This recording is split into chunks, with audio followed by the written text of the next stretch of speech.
All right. Calling this meeting to open at 5:04. Ms. Ellinger, are there any speakers wishing to address the board? No, there are not. Seeing as there are none, we are going to close at 5:05.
Yeah.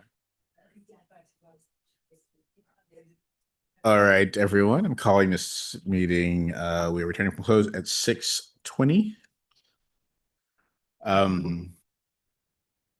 There was no report from closed, and we're going to start with our flag salute.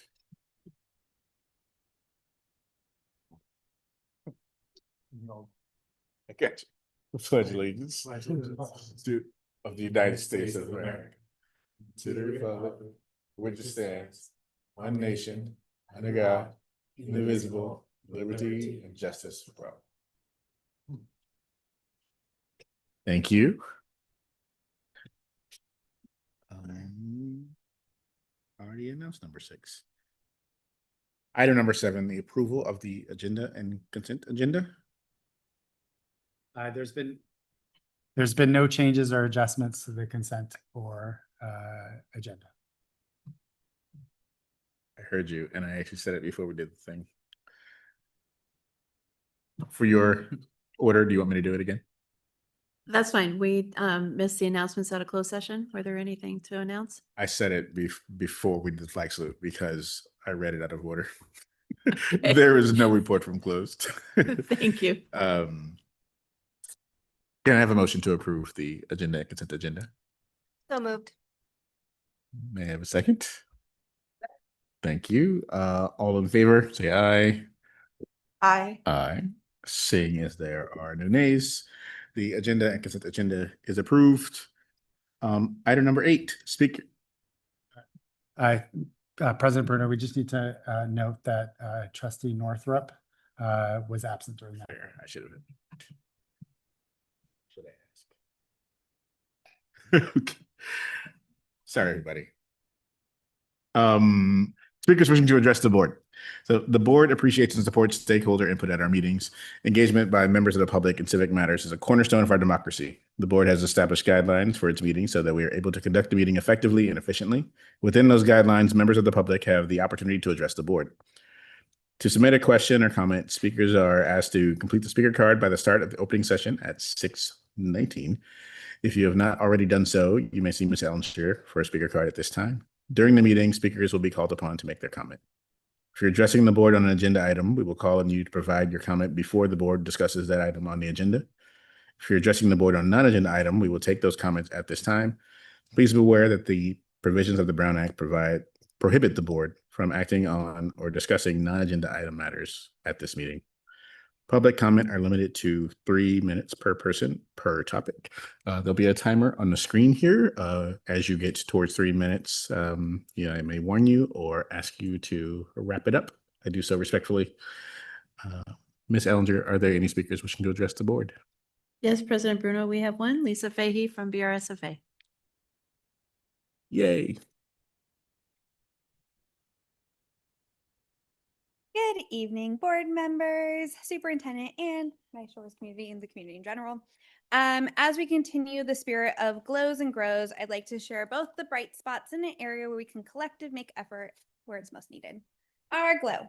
We recently had an incredible professional development opportunity, especially for the 3-5 teachers, that included the time at the Museum of Tolerance. It was powerful to engage in honest conversation about equity, diversity, and our roles as educators in creating inclusive classroom environments. It's been wonderful to have collaboration times that brings teachers together across sites and grade levels. These shared spaces remind us that we are stronger when we learn and plan together, and we've already started to work on our January PD in a collaborative form. Our grow. So this part isn't about shortcomings, it's about focus. So moving forward, our energy should not be spent on individual site projects, but rather on lifting up all voices and ensuring that every program and decision strengthens our entire district community. Across the nation, we're watching the U.S. Department of Education face deep cuts that threaten to harm our most valuable students, especially those in special education. This makes our local work even more important and more urgent. We must strengthen our own special education department continuously by ensuring positions are filled by fully credentialed teachers and not using different daily subs, but making sure that all students receive the required service, and by continuing to value and support our paraeducators, special education, and general education teachers who do this vital work daily. Our teachers and support staff are the foundation to our student success. So let's continue to provide them with the time and resources and respect that they need to in order so every single student, including our most valuable, can thrive in our school district. So thank you so much. Thank you.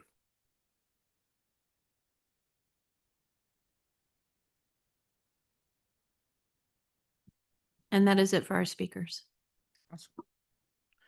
Um, Item number 9, our Board of Trustee report. Would anyone like to get us started? Sure, I'll go first. Thank you, President Bruno. Just a very quick update from me. I've been a little bit busy this month, so unfortunately haven't made it to the book club actual meetings, but I did start reading the book and I am really enjoying it so far. So I would just encourage everybody, if you have the chance to, you don't have to necessarily go to the book club itself, but give the book a read. And then I also had the opportunity to attend Central's Brown Bag Lunch with the teachers, which was a really great opportunity just to chat with some teachers and met a couple of new people. So yeah, overall very good. That's it for me. Thank you. Thank you. Okay. So I recently had the chance to visit our district's outdoor ed site. I think we haven't had someone from the school board go to the site in recent past. And I was just really impressed with how well maintained and thoughtfully run it was. For many of the students, it was their very first time away from home. And both kids and parents have shared how meaningful it was. The kids would come home saying, "Oh my God, I got to do all these things, including kissing a banana slug." And what the parents told me was that many of their kids came home and they're like, wow, they're suddenly very confident, right? They're very, very able to do things where they're more hesitant in the past. And I just feel like this was a really great testament to how beneficial the program is and how useful it is for us I also got to sit in on a My Digital Tattoo session that was happening over at Sandpiper this past week. And if you don't know what it is, it's a program that's designed to help students think about how they act online. I especially like the reminders that they gave the students around posting. Don't post emotionally. Take 6 seconds to think about it before you do anything. And specifically, they had like this acronym, it was THINK, and it was, ask yourself, is it true? Is it helpful, inclusive, necessary, and is it kind? And before you post anything. And I feel like that's great advice, not just for the middle schoolers, but for all of us as human beings. And I was just really impressed with how well run the program was and how engaged, really truly engaged the kids were with the instructors. I'm just really grateful for the staff and our partners who make these kinds of experiences possible for our kids. It's really clear how much care and commitment goes into supporting our students' growth, both in and outside the classroom. Thank you.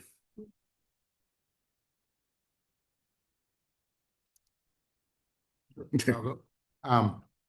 Well, one of the, certainly for me, I always enjoy doing, one of the highlights was on October 9th. Jackie, Dan, and I met for a 2x2 with BRSFA with Lisa Fahey and Pamela Miller.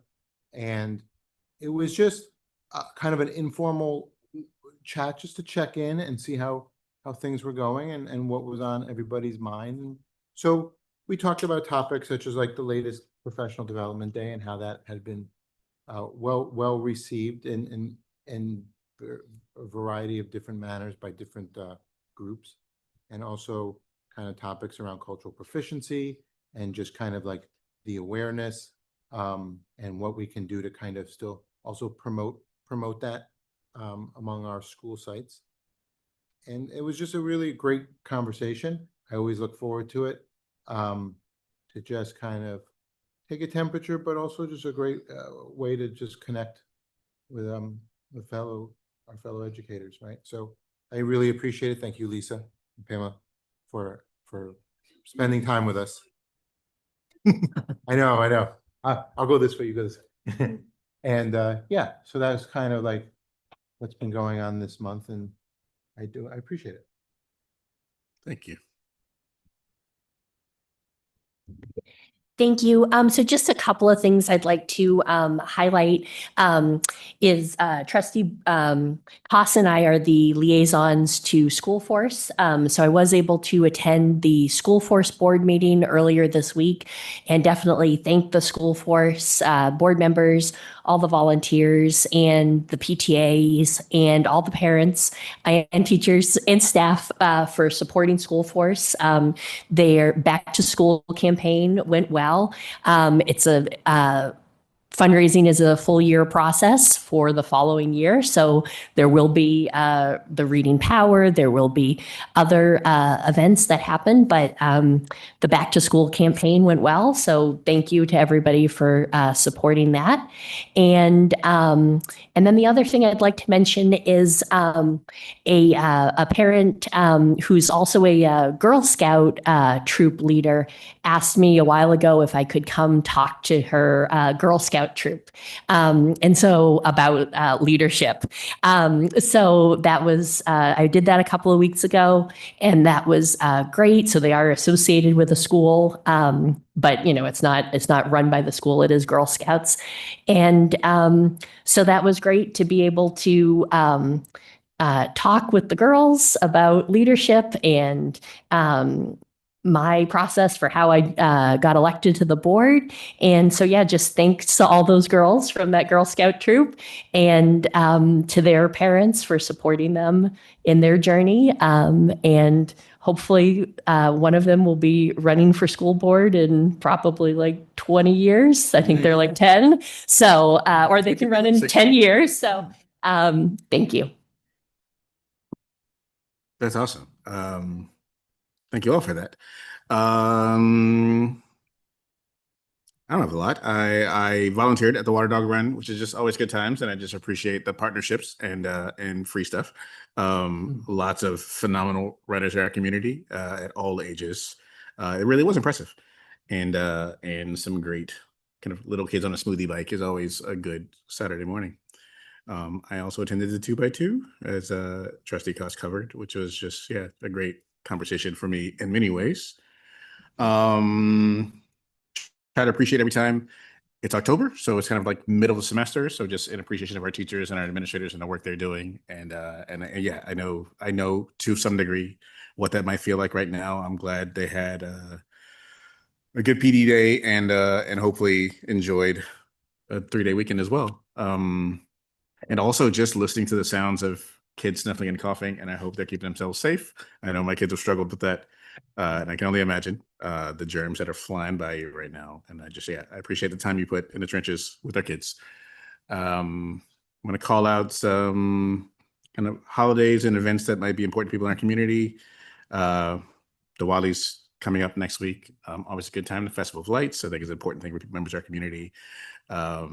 National Coming Out Day was last week. Indigenous Peoples Day is coming up. The Mid-Autumn Festival, which is again another kind of great celebration that our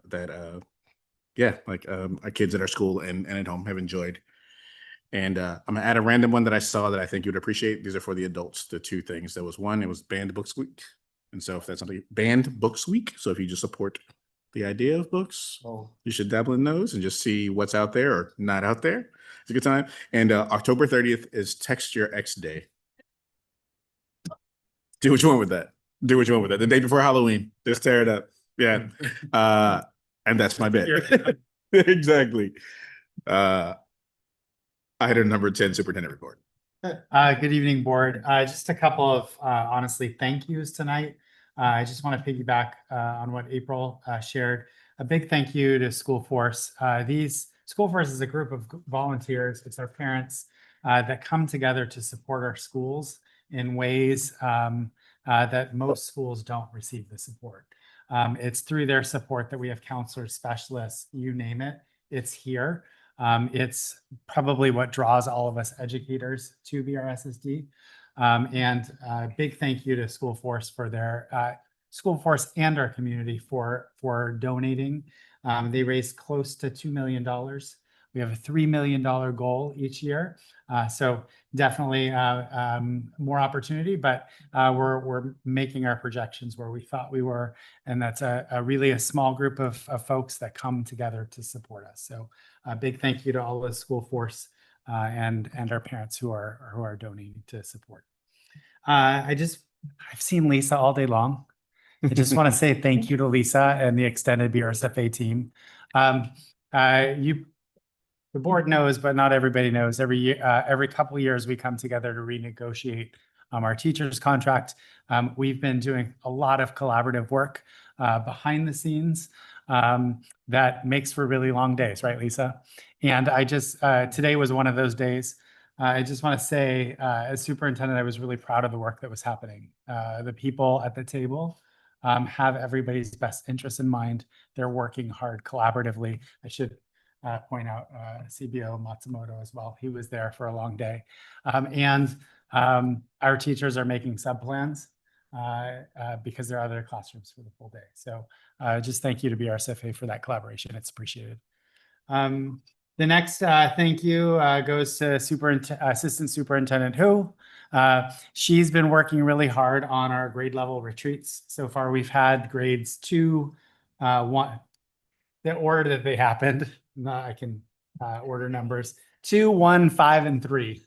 1, 2, 3, 5. Those are happening like every Tuesday and Thursday for the month of October. On those 2 days of the week, I don't see Qingpei at all, except for the time that I actually go and participate. They've been doing a lot of good stuff around reading. They try and do things that's unique to the grade level, 6th grade or 5th grade. Talked about the transition in math to 6th grade and middle school. Takes a lot of planning, and I've heard really good feedback. So thank you, Qingpei. The next one is just a heads up. Today was the Great Shakeout. My watch was supposed to go off and I didn't hear it go off. I don't know what happened. Anyhow, the Great Shakeout was today. BRSSD did not participate today. We're participating tomorrow. We had too much going on district-wide today, grade level treats and negotiations. So we'll be doing that tomorrow. And it's just a reminder to our families, to everybody, the importance of being prepared. For us in district, it looks like stopping, taking cover, assessing the situation, evacuating, and making sure we've accounted for everything. We take it to the district level where we're communicating, practicing communication with walkie-talkie. Likely we wouldn't have phone communication. So we do a simulated drill, and that takes place tomorrow. So reminder to families to be prepared at home. And that's it for me tonight. Thank you. In the moment we've all been waiting for, item number 11, school spotlight. Reb, it's yours.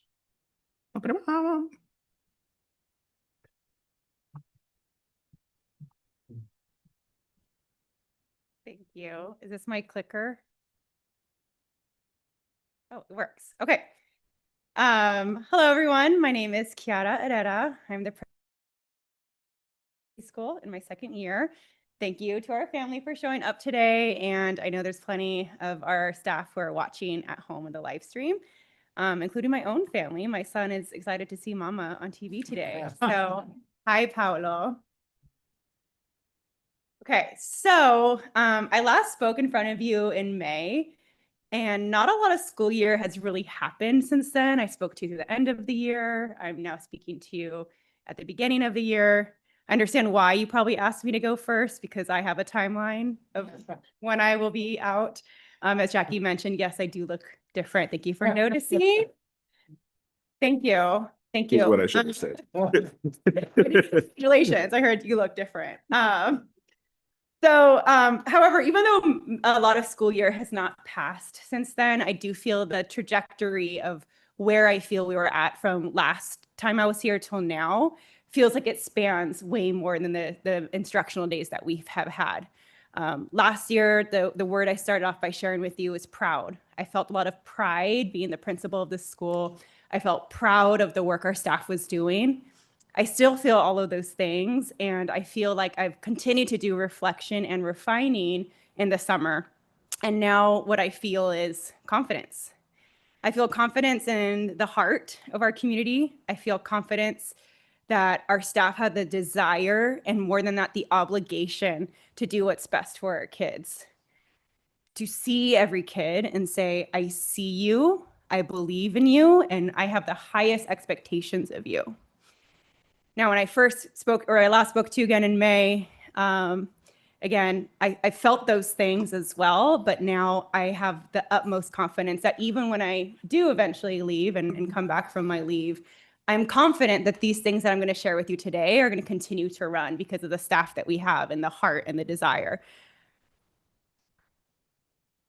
So I'm going to talk to you today about MTSS, multi-tiered systems of support. There is a large umbrella of what falls under MTSS, and what we might be most familiar with is that triangle visual there, response to intervention, the different tiers, the tier 1, tier 2, tier 3 supports that we give, tier 3 being the most intensive. However, you can see under the umbrella, there's so much more that comes into that. It is our culture, it is our expectations, it's our strong curriculum, it's our collaboration, it's our professional development, et cetera, et cetera. If I talk to you about all these things, we'd be here all night. So I am going to focus on that triangle piece, that's tiered systems of support.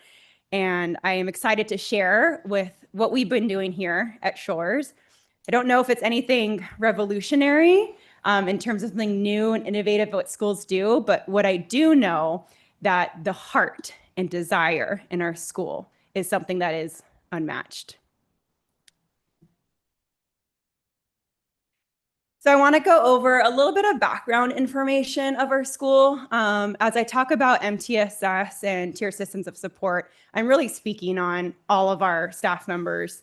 It's the teachers who are on the ground running the implementation, running the curriculum, supporting all our students, and who know every single student the best.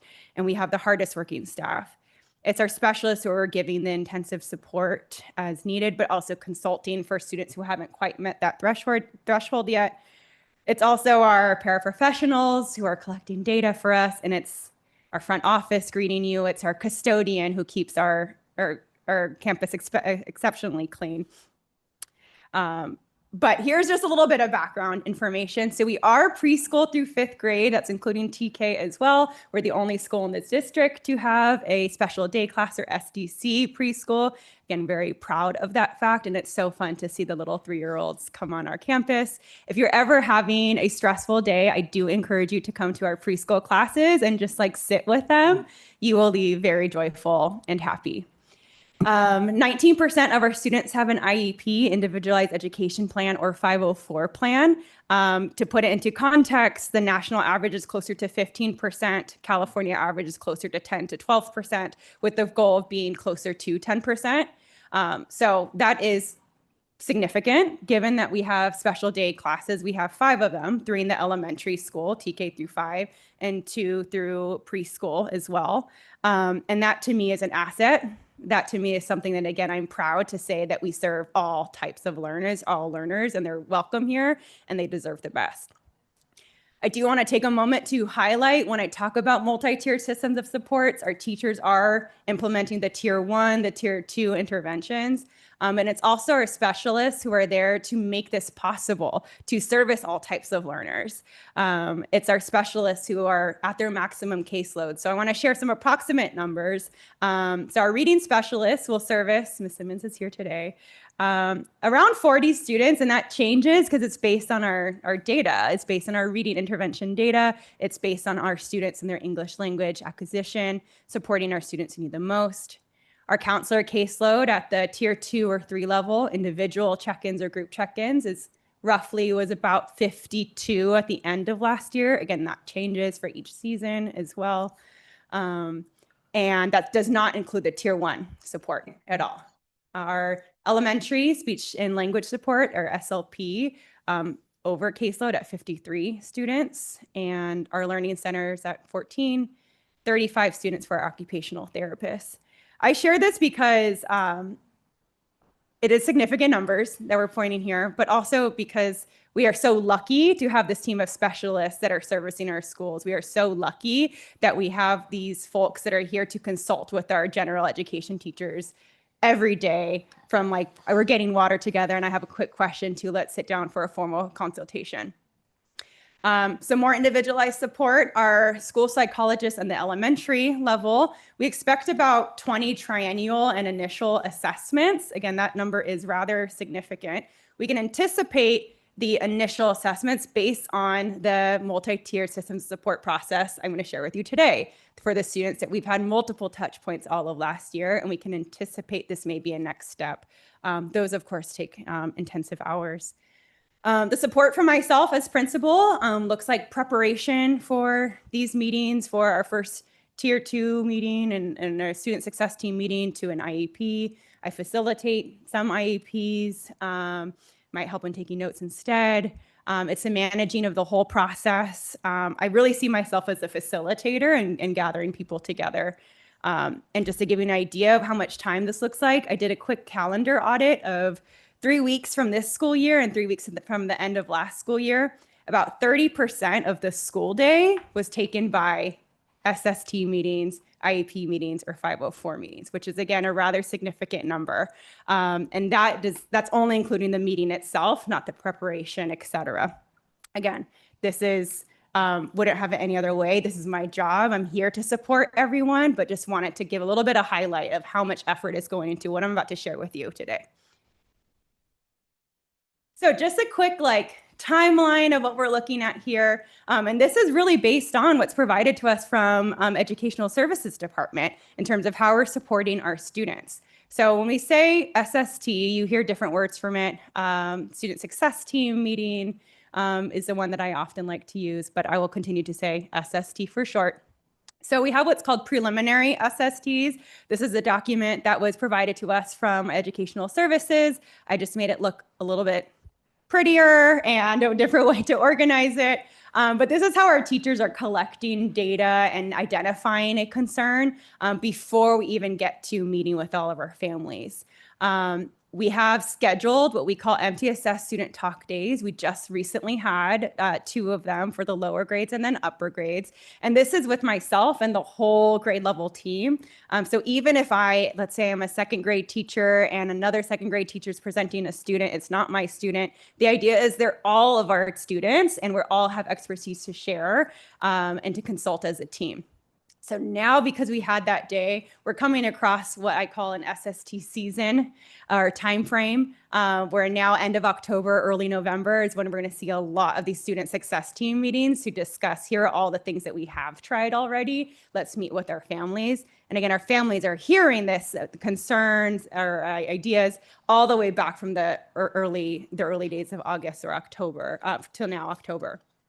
We meet with our MTSS team, which includes myself, our psychologist, our counselor, and our speech language pathologist to kind of manage this system. We'll repeat this again in November, and then we'll do it again in the spring as well. Wanted to share some resources that we also have in our community handbook. You can find this on our website. It's available to all of our community. It's for our staff, it's for our families, it's for our students. So I'm not going to read all this to you today. This is a copy and paste of what you will see in our handbook. But what I noticed that there was a need for some staff alignment and how we're supporting our students, or what is a student success team meeting, what is an SST. We have such a wonderful staff who have a large historical knowledge of how we do things here at Shores, how I've done things in other districts, et cetera, et cetera.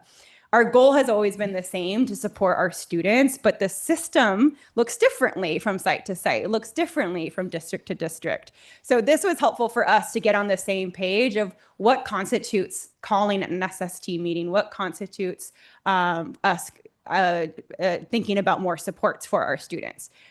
Historically in the nation, there is a problem where students are over-assessed for an IEP or referred for special education, because that historically has been a problem where that's your first step. They are struggling, and so we're going to refer them here versus here at the Shores, here at BRSSD, it's true for us that we want to ensure that we're giving students every opportunity to succeed, trying every intervention before we continue to increase that levels of intervention as well. So this is just something from our handbook that's telling you what is it, why might we call one, what's the purpose of it, et cetera, et cetera. And then a very fun, complicated arrow system of how we might get somewhere of referring to an assessment plan for special education. Yes, it's complicated. Yes, there's a lot of arrows. And this chart alone has saved me from so many questions, from so many, I have noticed I've had to repeat myself multiple times, or I'm explaining the same thing to a point I'm realizing, oh, we're not clear as a school system of what this is. So let's lay out a map. This is a tool for our staff to use and refer to. It's a tool for our families to see. And we get both sides from all parties, from our community, our staff, our families, from kids, to being resistant to the idea of maybe needing more support, to also, I want to skip all these steps of intervention and go straight to the most support. This really keeps us grounded of what is the process and how we might receive an assessment for an IEP, which is all the way down, however many arrows, down to the last line. Regardless, we found that with all this extra language, whether we're resistant, whether we want to skip some steps, that if we come in with love, with high expectations and data, we've gained true partnership with our families. So a little bit about, okay, what does it look like when we have these MTSS student talk days? And these are internal with our staff first. So this is with the very first day will be myself and with the teacher and their teams. The specialists come in at the second MTSS day. The first day, the idea is for me to kind of triage what is our concern, what are the things that we can do, what is the highest leverage of support, how can we consult on how we can communicate this with families, et cetera, before our specialists come in. So again, we have strong data collection, we have our baseline data and compare it to what's the grade level expectation versus a deficit mindset of we're behind, we're low, et cetera. We have some true data grounding points. We discuss interventions. We have a variety of tools. I just put a quick picture and links there as well of where our teachers can find, categorized by concern, what are different interventions we can try. Some of it's already in your toolkit and you didn't realize that this was an intervention you were doing. Some resources outside of the consultations from our specialist team. One thing that was decided from our community was to have a budget for interventions and enrichments. So each of our classroom teachers had $400 to spend for their own classroom, and we gave them the agency to decide what that looks like to support our students who need something different, whether that is in remediation or enrichment, intervention, et cetera. And many of our teachers also host homework clubs, so we do that in-house as well. Those are things that cost money, but our community decided this is important. So for the SST meeting itself, now we're at the point where we've already discussed with our students, our teachers, our families, what are concerns, and we're now coming together. This is the part where it all really comes together and when our partnership really shines. We have a structured agenda, so we know what to expect. We prepare in terms of we're presenting weeks and weeks of what we've tried, what we've seen, what we've done differently. But the thing I want to highlight is our beliefs. One, we have high expectations for all of our students. All our students deserve to succeed and all of our students deserve the top quality education. And again, I am confident that we can reach that for our families. And lastly, parents are our partners and our students' first teachers. I start every meeting asking them, tell me what's on your mind. Tell me what's a strength. Tell me what's a concern. Tell me what you do, because you're the person that knows your student best. And leading with that, I feel like has gotten us very far. And then the things that make me really excited are beautiful spreadsheets with color coding and just organization in general. This is a snapshot of our progress tracking and our progress monitoring of MTSS. You're seeing a screenshot there because I, obviously didn't want to put any identifying information, but I wanted to give you an idea of what this looks like. So any student that comes to me in an MTSS student talk day for a consult, we're not even having a meeting yet, we're not even at the next steps of the meeting, they go on this sheet. Now, this allows us as our specialist team, as they're saying, hey, I heard so-and-so had a concern. Yep, we already had this data collection here. Where are we at? Are we going to go to have an SST? Are we still trying preliminary interventions? Here are all the notes for our initial internal document team. And then here are the notes for the meeting that we had with our family, organized by the concern, et cetera, et cetera. So everything lives here. Every single member of our staff members have access to this. This is important, not because it's a beautiful spreadsheet, if I say so myself, but also that students can fall through the cracks if there's no organizational system. I said something of concern here and there in passing, but no one followed up on this. This allows us to keep really good track of where we're at and what are our next steps.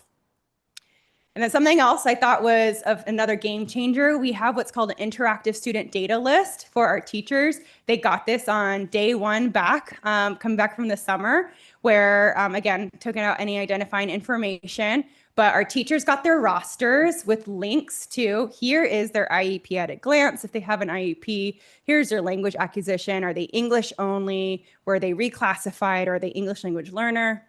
What interventions did they have last year? So I can provide notes linked on here. It's interactive. They can open up the notes from an SST last year. So the teachers are starting on day one with information on their students and having information what the previous teachers have done in the past. I like to point out in this classroom as well too, that there is in this classroom about 21% of the students have an IEP. Again, those numbers are significant and that's rather typical for our school. Some data you'll see updated soon is our students who are in the reading club. Also, when we get our LPAC scores and their language acquisition status, this will also be added here, as well as our counselor is in the middle of reviewing all of the counseling data that's coming to her. She's putting together intervention groups, and now we'll have this updated here. So this is a living document that will continue to be updated, and then next year gifted to the next group of teachers as well, too. So lastly, to measure our success, so these are numbers from last year. So we have about 400 students. Last year, 50 students, or 13% of our population, had some sort of consult with me, with our specialist team. Of those 50 students, 30 of those students, we decided let's follow up and have a student success team meeting with our families, with our specialists, et cetera, which means 20 of these students responded really well to the initial interventions that we tried, and we continue to progress monitor. And then of those 30 students, 4 students were referred for assessment plan for special education, and every single one of them did meet the criteria for special education. Which this tells me is that the students that we are referring truly need this support, that we are truly being very thorough in our data collection and our implementation of interventions, because this is also not typical, that when you refer someone for special education, they may not qualify. 100% of our students that we referred did. And then other students also qualified for a 504 as well. So that's a fraction of the students that we initially consulted on, telling us that the interventions we're consulting on are working. So lastly, something personal, something that keeps me grounded in my why. I'm committed to equity in education. I'm committing to serving the students who are the most marginalized, because I know that when we service a particular group of students who need the most support, it actually supports all of our students. This is deeply engraved in my heart. My commitment is personal. This is my grandfather, Rosendo, and he is, I'd shown just him, but he represents all of my grandparents who immigrated here from Mexico way back in the day. My grandparents were very humble workers, and they wanted what all parents wanted from their kids, which is they wanted the best. I think about the trauma and judgments as immigrant parents in the 1950s and 1960s that they have experienced. I think about the story my grandma told me about her eldest daughter's first day of kindergarten. The teacher told my grandmother that my aunt had a disability because she didn't speak English.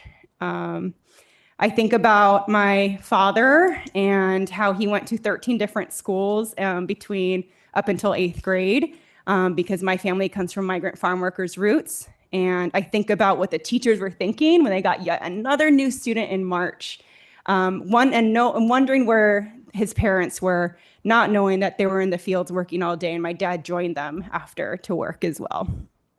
That's, of course, generations ago. The experience of myself as a student, well, much better thanks to the sacrifices of my grandparents. I still had trusted adults who gave me their prediction of the outcome of my life, and which basically telling me that I wasn't going to achieve the goals that I had in mind. I'd like to say that built a fire in me. I'd like to say that built resilience in me, that I was going to prove this person wrong. But in reality, it created a fixed mindset that I wasn't going to achieve because someone told me that I couldn't. But look at me now. Now, again, that was also some time ago. But today in education, the time has changed. However, historical context and current national data has still shown us a pattern of data that is still not acceptable to me, and it's something that I will not accept, and I know our staff doesn't accept either. There's still disproportionality in students who are referred to SPED, students of color, students who are English language learners, that it's not acceptable to me. This is across our nation, and these patterns are replicated here in this district as well. And we are making an effort to fight against it. We're making an effort to name it and to do something about it. And that's what we're doing here at Redwood Shores. I am confident in our staff. I'm confident that we have the best educators here who are willing to put up that fight and who are going to service all of our students, despite their caseload, despite where they're at, because we know it's deep in our heart and it's our obligation. We all have our why. That's my grandpa. He's my why. Thank you.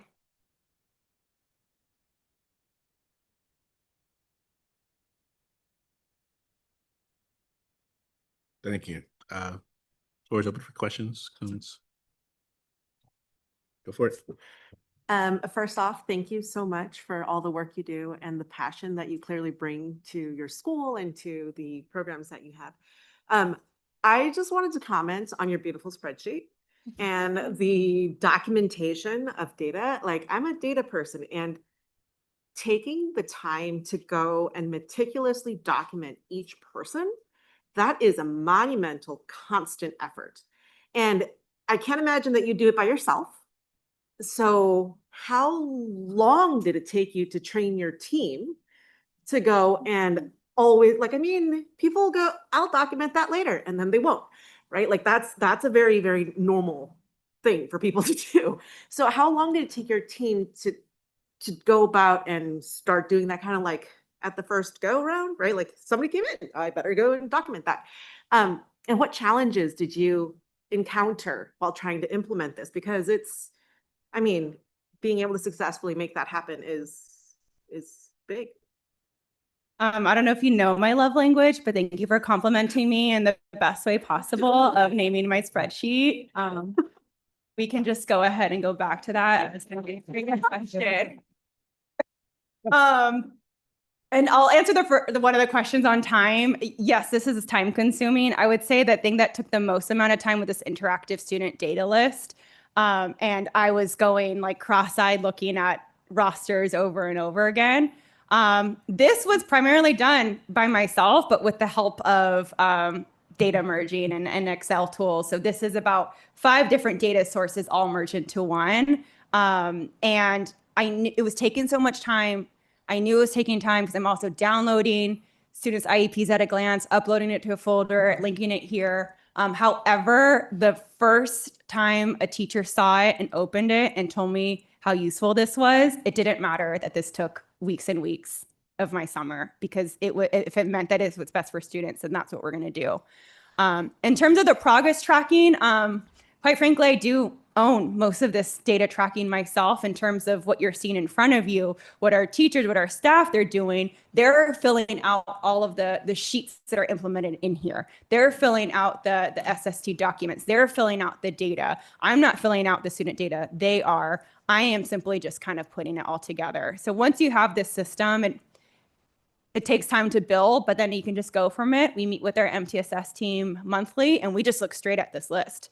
And we just go, what was our next step? What do we need to do? Who's doing what? So time consuming, yes, and saves us so much time in the long run and ensure that students are getting what they need.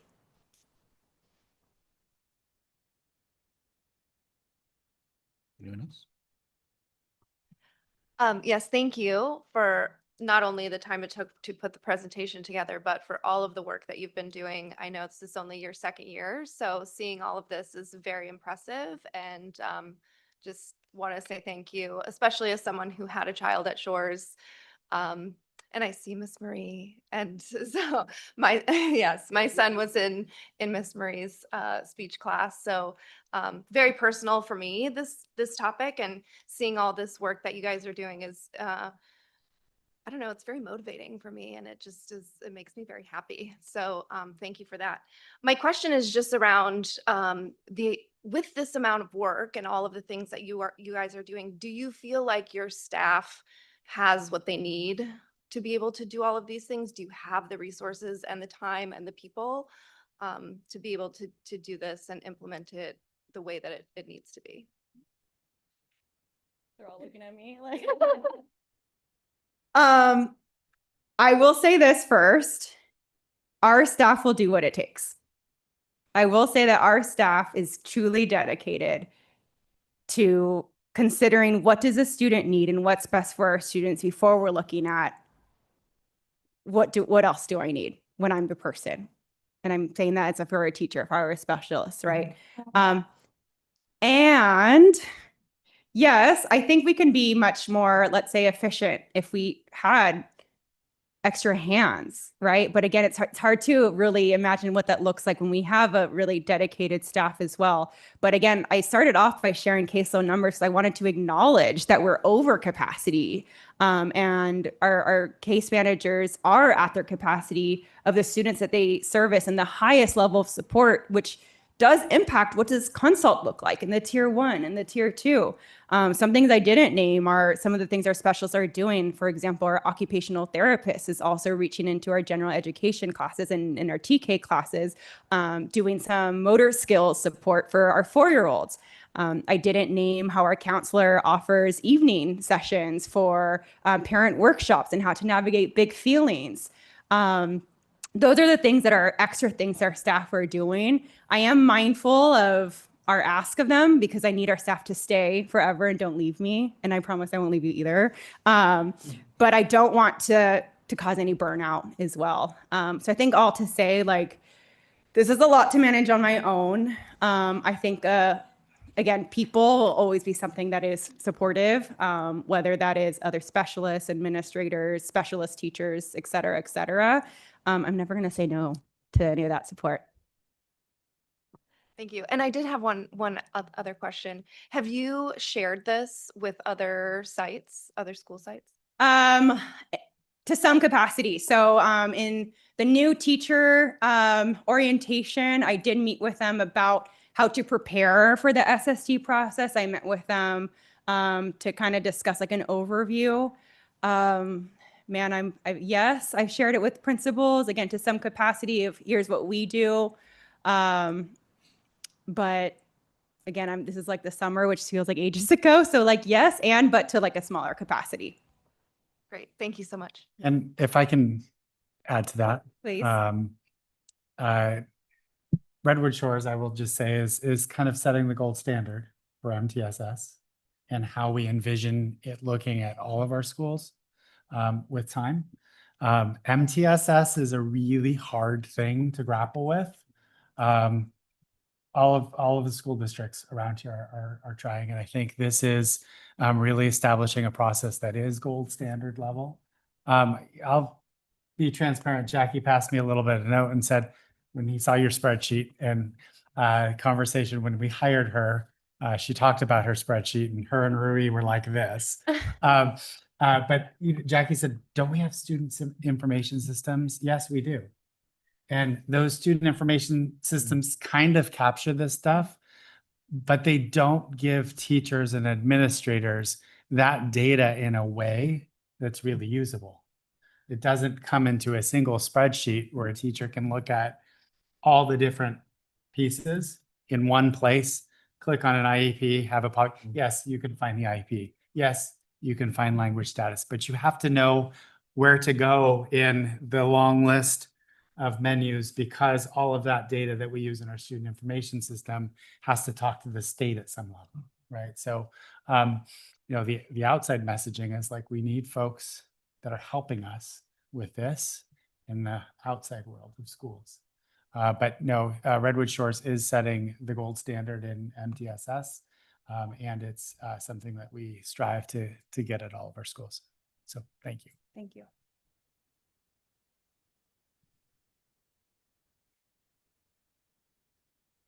Thank you very much. I really appreciate all the effort by you and your staff. I also like the data table stuff. My question was, it's really cool to see that the preliminary interventions seem to be working well, right? And that you don't have to, I guess, escalate to the SST or go down that path. Is it fair to say that that's MT? I mean, that's the multiple tiers of, is it MTSS that's the preliminary interventions? It's within the framework, right? Yeah, absolutely. And that'll bring us back to like our first visual. When you see that triangle, that green level, implementing those interventions is a tier 1 support. You are supporting the student within your classroom. Are there any, since it does seem to be successful, at least in the example you were showing, 20 students didn't need to progress forward to the SST. Are there any preliminary interventions that were particularly successful? Or did it really just depend on the unique needs of the student?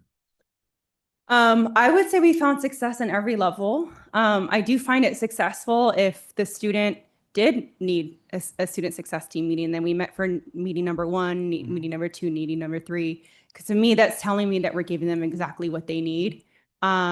So I think yes, it's going to be unique at each level as well too. And again, I really want to bring it back to our teachers of we're leaving every consult with an action step. We're leaving every consult with ideas. It's not just let me hear complaints and then I'll put on a piece of paper and do nothing about it. It's our teachers who are really the part that's why it's so successful. They're bringing back that action and they're trying something new, whether I have 1 year of teaching experience or 20.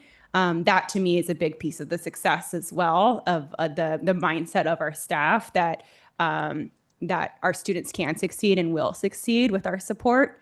In terms of like an individual student, I can really go on forever of me thinking of every individual student. And I think what's the piece that I find really meaningful and touching is that when we're coming together, MTSS team, we all have something to share about the student that's so deeply personal. We all bring something new and different that we know about this kiddo. And that to me is how we're able to give them that support, whether success look like we just did preliminary interventions and like they good, or we're at meeting number 3 and we discovered a learning disability that has gone unmasked for 4 years or so. Great. The reason I was asking was just because it seems like it's great that there's all these interventions, and I was just curious if you felt like though you had like everything in the toolkit for the unique needs or the individual needs of the student, or if there was anything that on reflection you would say, oh, there's this other, that would be nice if we had this. I'm not saying that there is something to be had. I'm just wondering, like in your experience, do you feel like the toolkit that we're providing you or that you're working with can kind of address all the individual needs? We will make sure it does. Okay. And I don't know, I think the answer to your question is not a simple yes or no. I'm going to make it work no matter what. We're going to make it work no matter what. And sometimes that's us learning together. Sometimes that's us thinking outside the box as well too. Sure. And it's so hard when every kid's needs is so unique and individual as well too. So we have resources and that I have a list of interventions. We have resources and that I know at the top of my head, this is something that works when I was a teacher or when this specialist said this. But I guess I'm having a hard time answering your question in a yes or no, because again, it is so unique. We'll make it work. And I'm always going to say yes to more support and resources. Okay, thank you. Thank you for all your hard work. I also want to compliment your beautiful spreadsheet. So very, very nice. Thank you. Just wanted to ask in particular about the preschool classes.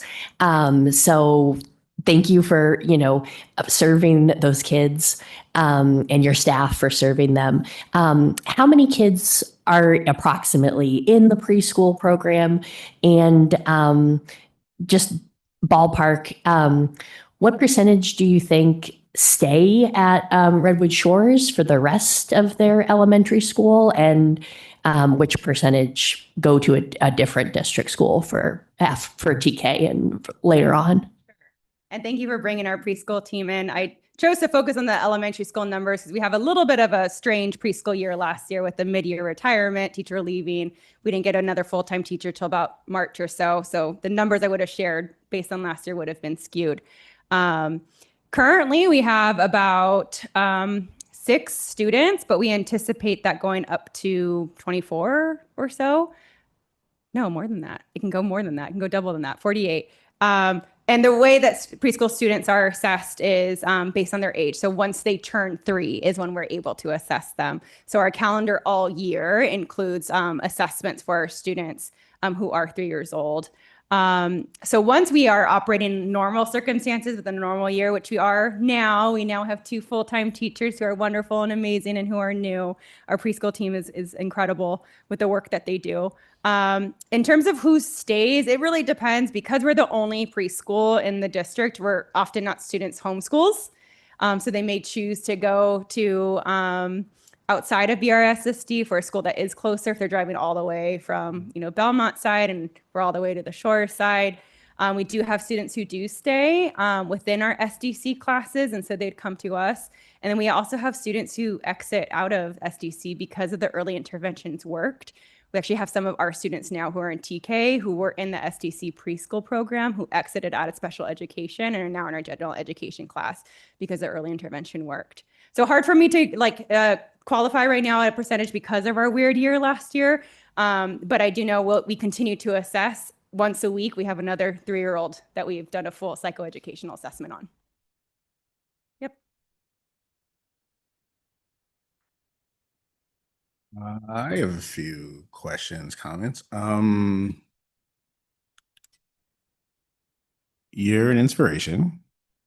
Just you. It's like that last slide, and I did say you look different, but you do. You look stronger than you did a year ago. Seriously, in how you talk about your site and your people, and even the transition from pride to confidence. That was cool. I appreciated the whole thing and your vibe.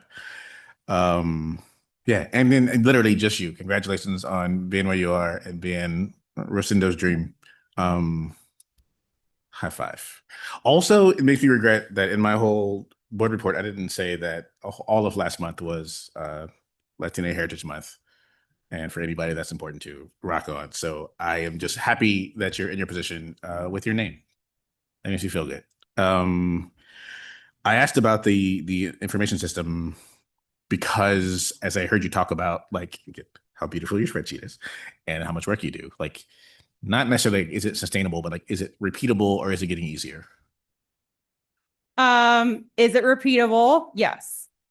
And I think that's something where the confidence comes from. Yeah. This came from a year of reflection, a year of learning what do we need. And again, as Dan mentioned, yes, we can find that data somewhere and I'll find it over here somewhere, but I don't have time for that. Right. I don't have time for that. Right. Here's what you need. Yeah. And here's our expectation for our students. And we all have high expectations for our kids. So here's our starting point. Is it sustainable? I think so. And again, that's the confidence in our team.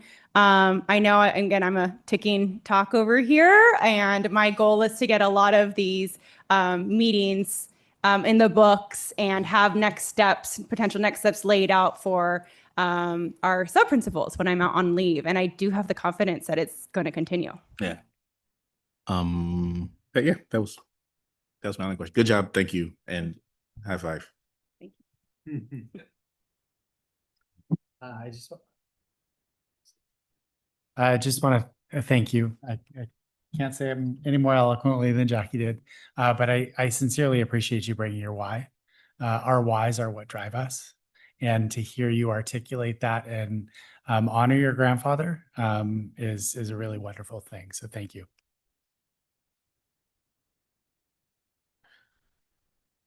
Okay. Thank you very much. Thank you. Thank you, Kara.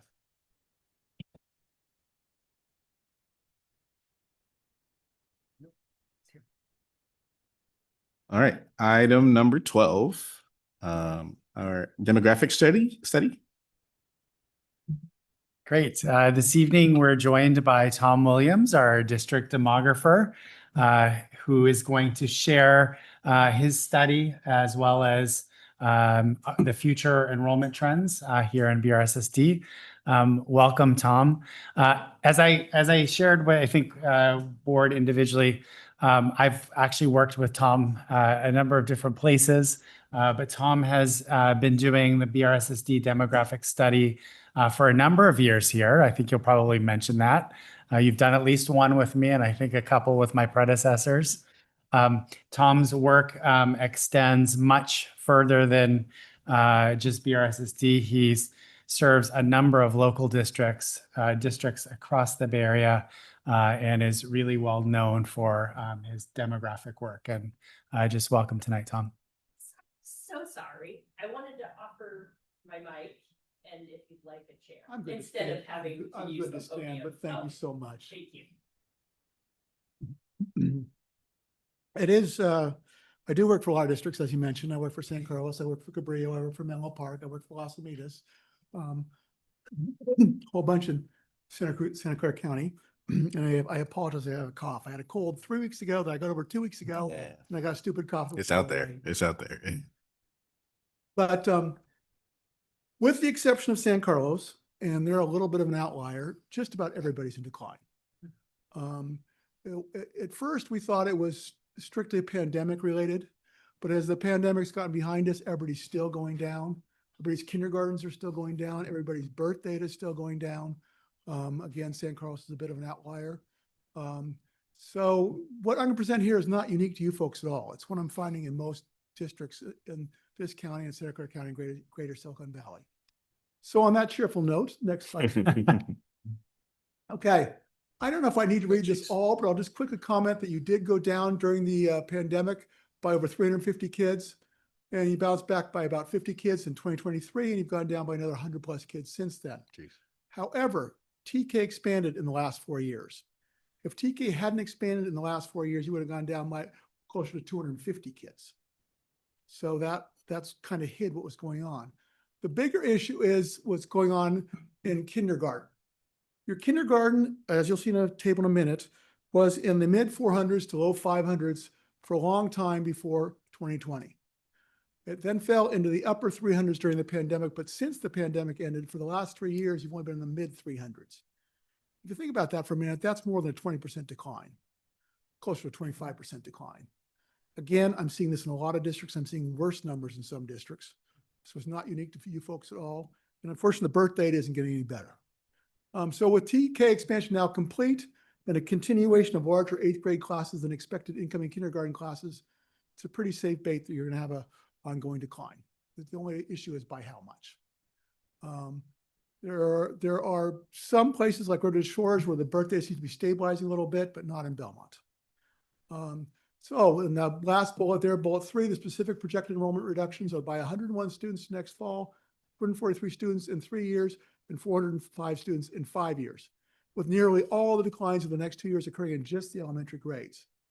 The reason for that is the classes graduating out of 5th into the middle schools are not that much smaller than what's graduating from 8th for the next 2 years. So it limits the amount of decline at the middle school level.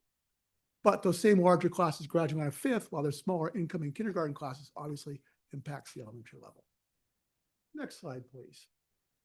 Okay, I'm going to focus on a few things on this table. First of all, again, the kindergarten column in a beige color, you'll see it was 511, then 466, 439, 499. Then during the pandemic, it fell to 424, 382, 372. And just in the last 3 years, it's only been 340, 351, and 343. Based on the birth data, you might have a comparable kindergarten next year, but thereafter, you're probably going to go down. There's a chance in 2029, you'll bounce up a little bit. That's close enough to be called either way. But basically, you're going down a little bit, more so in Belmont, less so in Redwood Shores. TK numbers, again, they grew from 80 in 2022 to 191 this year, but then they're going to stay at that level going forward because you now have a full year eligibility. Now, if you look at the rose-colored numbers, you'll see that in 2023, you had 5 grades with more than 450 kids, 440 kids, excuse me. 2 were in grades 3, 4, and 3 in grades 6, 8. Since then, you've only had 2 of the 3 classes in middle schools be rose-colored. If you look at the next 2 forecasted years, you also have 2 of the classes being rose-colored. Those larger numbers coming up from the elementary grades, what we're in 5th grade this year, offsetting what's going on in 8th grade this year, keeps your middle school numbers higher for the next 2 years. It's only after those rose-colored numbers go out and the smaller numbers start coming in from the lower elementary grades to 6th grade, the middle school hit happens. So if you look on the yellow numbers at the bottom, you'll see that a total enrollment change in 3 years, we've got you down by 206 elementary kids and just 37 middle school kids. Thereafter, the middle school numbers go down much more significantly. Does that make sense to everybody? Next slide, please. Okay, back in my last study for your district in 2022, the then superintendent, which was you as well, asked me to come up with 7 regions to give some geographic sense of where the changes are going on. So we created what was in this map, Northwest, Southwest. I don't call those Belmont because Northwest includes part of San Mateo. Southwest includes part of San Carlos. The North Central Belmont and South Central Belmont. You go to the next slide, please. You'll see that in the left columns for Northwest and Southwest, projected over the next 5 years, there are significant declines expected both in TK5, the columns on the left, black and strange blue, and then also significantly in the middle school grades, in going from 268 to 220 in the Northwest and 219 to 166 in the Southwest. That area just has much larger classes going out of 8th grade and birth data that's suggesting even smaller kindergarten classes. When we get in the middle part of the district, North Central and South Central, you'll see that the declines are less significant than TK5, but they're still consequential, and the numbers are essentially flat in the middle school grades. That's because you got more balanced numbers coming out from the elementary than going out from 8th grade in the next 5 years. So in the middle part of the district, you got pretty stable middle school numbers. In the westernmost part of the district, you got declines both grade levels. Next slide, please. The area just east of El Camino, excluding Redwood Shores, you'll see in the slide in a minute, is one area where I'm expecting a middle school growth. So if you'll go to the next slide after that, you'll see that that has a small decline in the elementary grades, but a small increase in the middle school grades.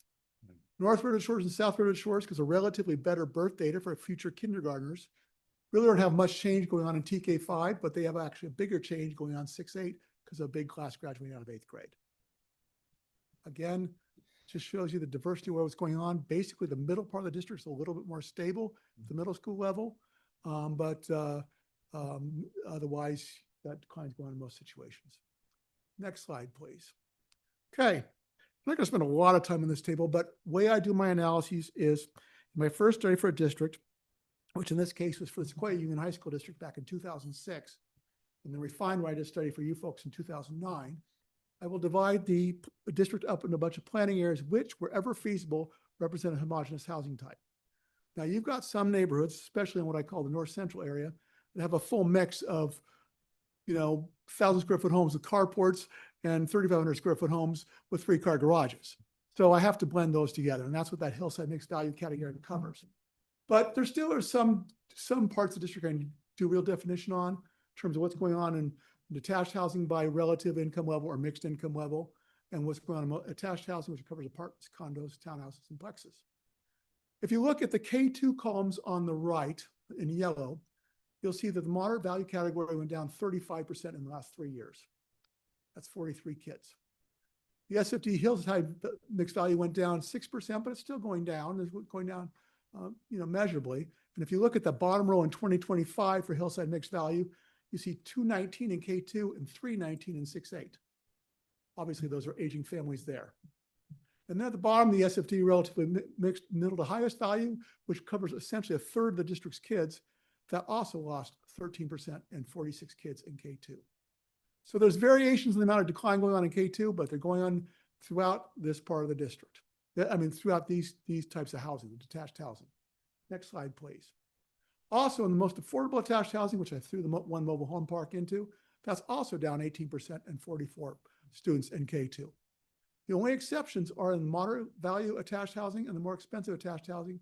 Those student numbers have been basically flat, but those only represent a total of 18% of the kids. The categories that have the bigger numbers, the SFD categories on the previous page, represent together 2/3 of your kids. Next slide, please. And I should summarize that as saying you're pretty much going down across the board, except for a few attached housing locations. Now, this is what you're getting on a new housing built in the last 9 years, a total of 63 kids, of which 26 are in K2. But that's only 2% of your enrollment. So it's growing, but it's a tiny percent of your enrollment still. The Tinsley numbers, as you know, you started phasing out Tinsley in 2019, but you grandfathered in the kids that are already here. Because of that grandfathering, you still have some kids now in grades 6 through 8, 14, but you've got none in K2 and only 4 and 3-5. In another 3 or 4 years, that's going to be down to a handful of kids. Maybe a couple younger siblings, but it's going to be 2 or 4. That's it. But all other incoming in our district, you have an increase over the last 3 years, but stable in the last year. So that's kind of an offsetting wash to Tinsley. I'm guessing those are mainly kids of teachers, of staff. And in many districts, that's been an increase in recent years as more staff bring their kids into the district, whether teaching or janitoring or wherever it is, working in district office. So that's kind of an inter-district wash there. And again, new housing is only making 2% of your enrollment. What's going on in existing housing, particularly existing detached housing, is a much bigger factor. Next slide, please. Okay, this is a kind of complex slide.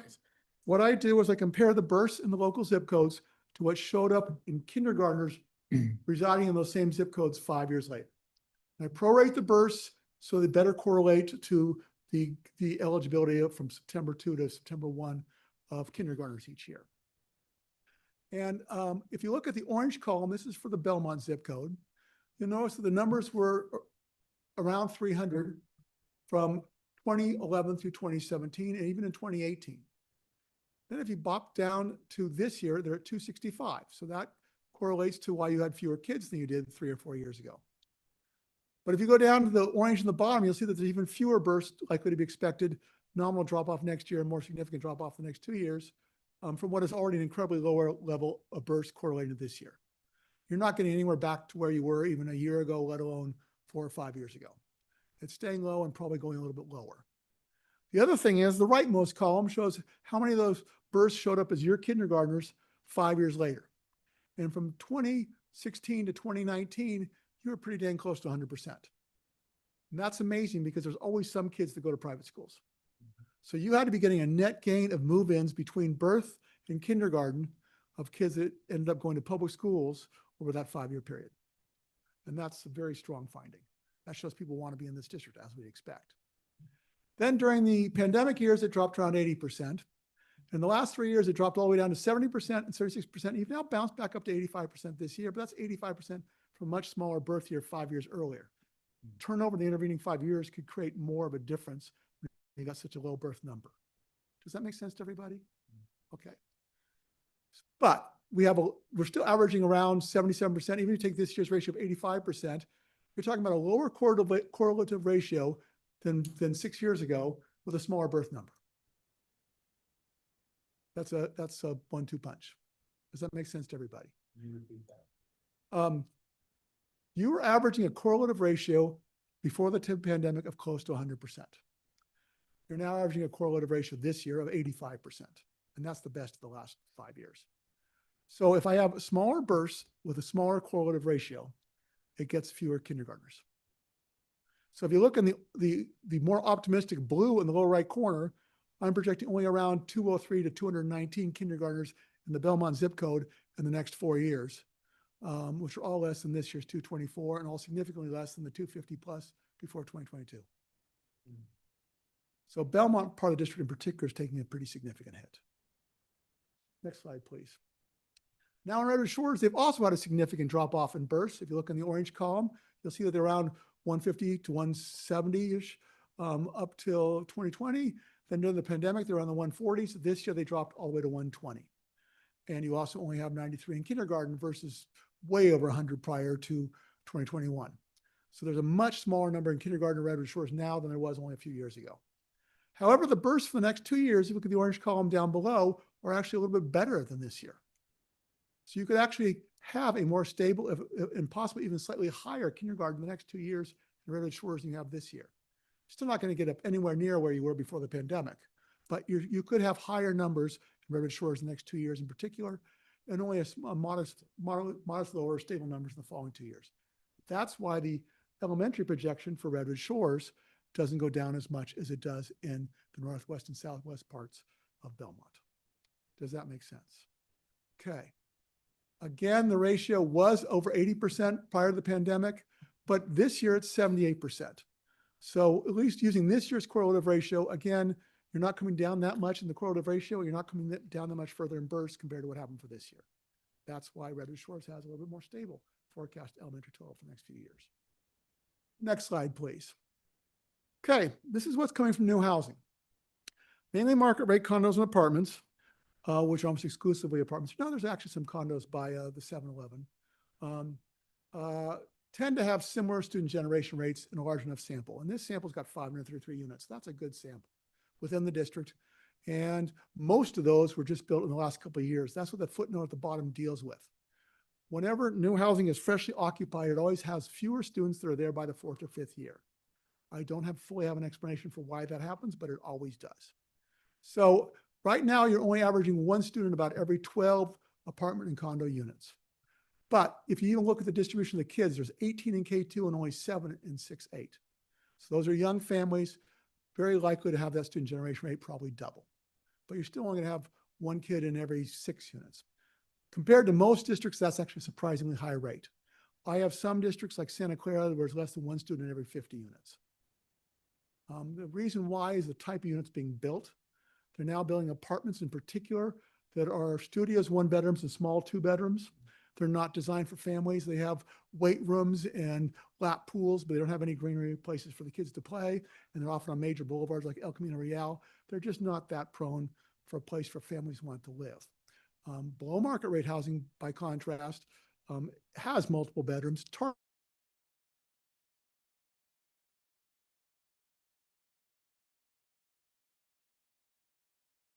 0.3 SGR, or 3 students in every 10 units. Last year, you actually had 22 kids there, so it went down by 2. And that's about what I expect for BMR. Now, the market rate townhouses, there's only 15 to sample. That's also Fire Out Square. They got 3 kids, 0.20, but I'm also only projecting 16 of those, so that's a suitable sample to use for that. The most important one are the BMR sample and the market rate apartments and condos. Next slide, please. Now, I think everybody's aware of what's going on right now. We got the big below market rate complex being built on Belmont Avenue, right below Vans. That's supposed to be completed by the end of August. I look at it where it is now and I have my doubts, to be honest with you, but that's officially going to be done by the end of August. But even in a below market complex, they don't fully fill in 1 month. So we aren't going to have all those units occupied on October 1, even if they get it done by August 30th. So that's why I'm projecting it partly in 2026, partly in 2027. But those units projected in 2027 will be occupied during the 2026-2027 school year. So there will be an impact during that school year of that whole development, just not all by next October 1. The other complex being built right now, that's also below market rate housing, is on Hill Street at El Camino Real, real close to Ralston. That one's even more suspect to get done by October 1. I've rolled most of those units to 2027. Its official finishing date is September 20th. That's an awful close timeline to October 1 to even be finished, let alone start being occupied. But over the next 2 years, the highest yielding student generation rate is exactly what's going to be built in this district. Now, it's possible one of those other below market rate complexes will get done in 2027, but my experience is they always take longer to build than they officially say they will. So even though that 65 I'm projecting in 2028 has to start construction in 2026 because of their financing, those things often take for a while. You know, Firehouse Square took like 8 years before they finally got it done. So that's why I projected it out in 2028. It could speed up a year, it could fall back a year. So bottom line is, in the next 3 years, you got a lot of below market rate housing going in. That's helping your enrollment. That's helping your kindergarten. It's still not offsetting the amount of decline that between what's coming into kindergarten and going out of 8th grade each year. There it helps. Does that make sense to everybody? Okay, next slide, please. Are these numbers in that slide from earlier that showed the declines? Like, these numbers are in your They're projections? buried in those numbers. Yes. Things would be worse if it wasn't for those units. Gotcha. And again, even with below market rate housing, They don't always show up, all the kids in the first year. So even though I'm saying they're all going to be there in the first year, there'll probably be even a few more in fall of 2027 and then by the end of 25, 26, I mean, 26, 27. So it's, as we look at over 3 years, you're going to have a bunch of kids from below market rate housing, but you also have much lower numbers otherwise coming into kindergarten than graduating out of eighth. Right. Gotcha. Thanks. More than 100 student difference otherwise each year.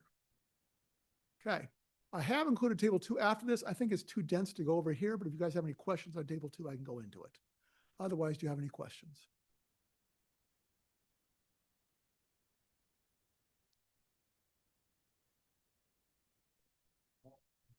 I do. Thank you very much. I always find this fascinating, digging into the numbers and trying to square things away. Just so that I understand where this scope maybe is limited or just in terms of what we can gain from this, is if somebody is not in the public school district, like for example, reasons why the decline in enrollment, we can't ascertain through the work that you've done if they're leaving the state of California, if they're going to private school, that kind of thing. We just know that they're in the district and they're not continuing. And like, how should, am I missing something, or can you help clarify that? We can't come up with a precise number for that. Okay. But again, when the birth numbers are going down, Okay. that tells me that younger families are having a hard time living here, regardless whether they go public schools or private schools. And, you know, we've had a pretty serious price increase, rent and price increase in the last 3 years. And that's squeezing a lot of families. I have some boards where they lost board members because they couldn't afford to live in that district anymore. Mm-hmm. Santa Clara is one of them. So yes, there's a loss to private schools, but I think the more significant factor is simply the cost of living here. Mm-hmm. If you're a renter, whether it's a detached home or an apartment or a condo, if you're getting hit with a big rent increase, you might be moving to Hayward or you might be moving to Sacramento. And more often than not, the people moving into that house don't have kids, which is what reflected in the birth data.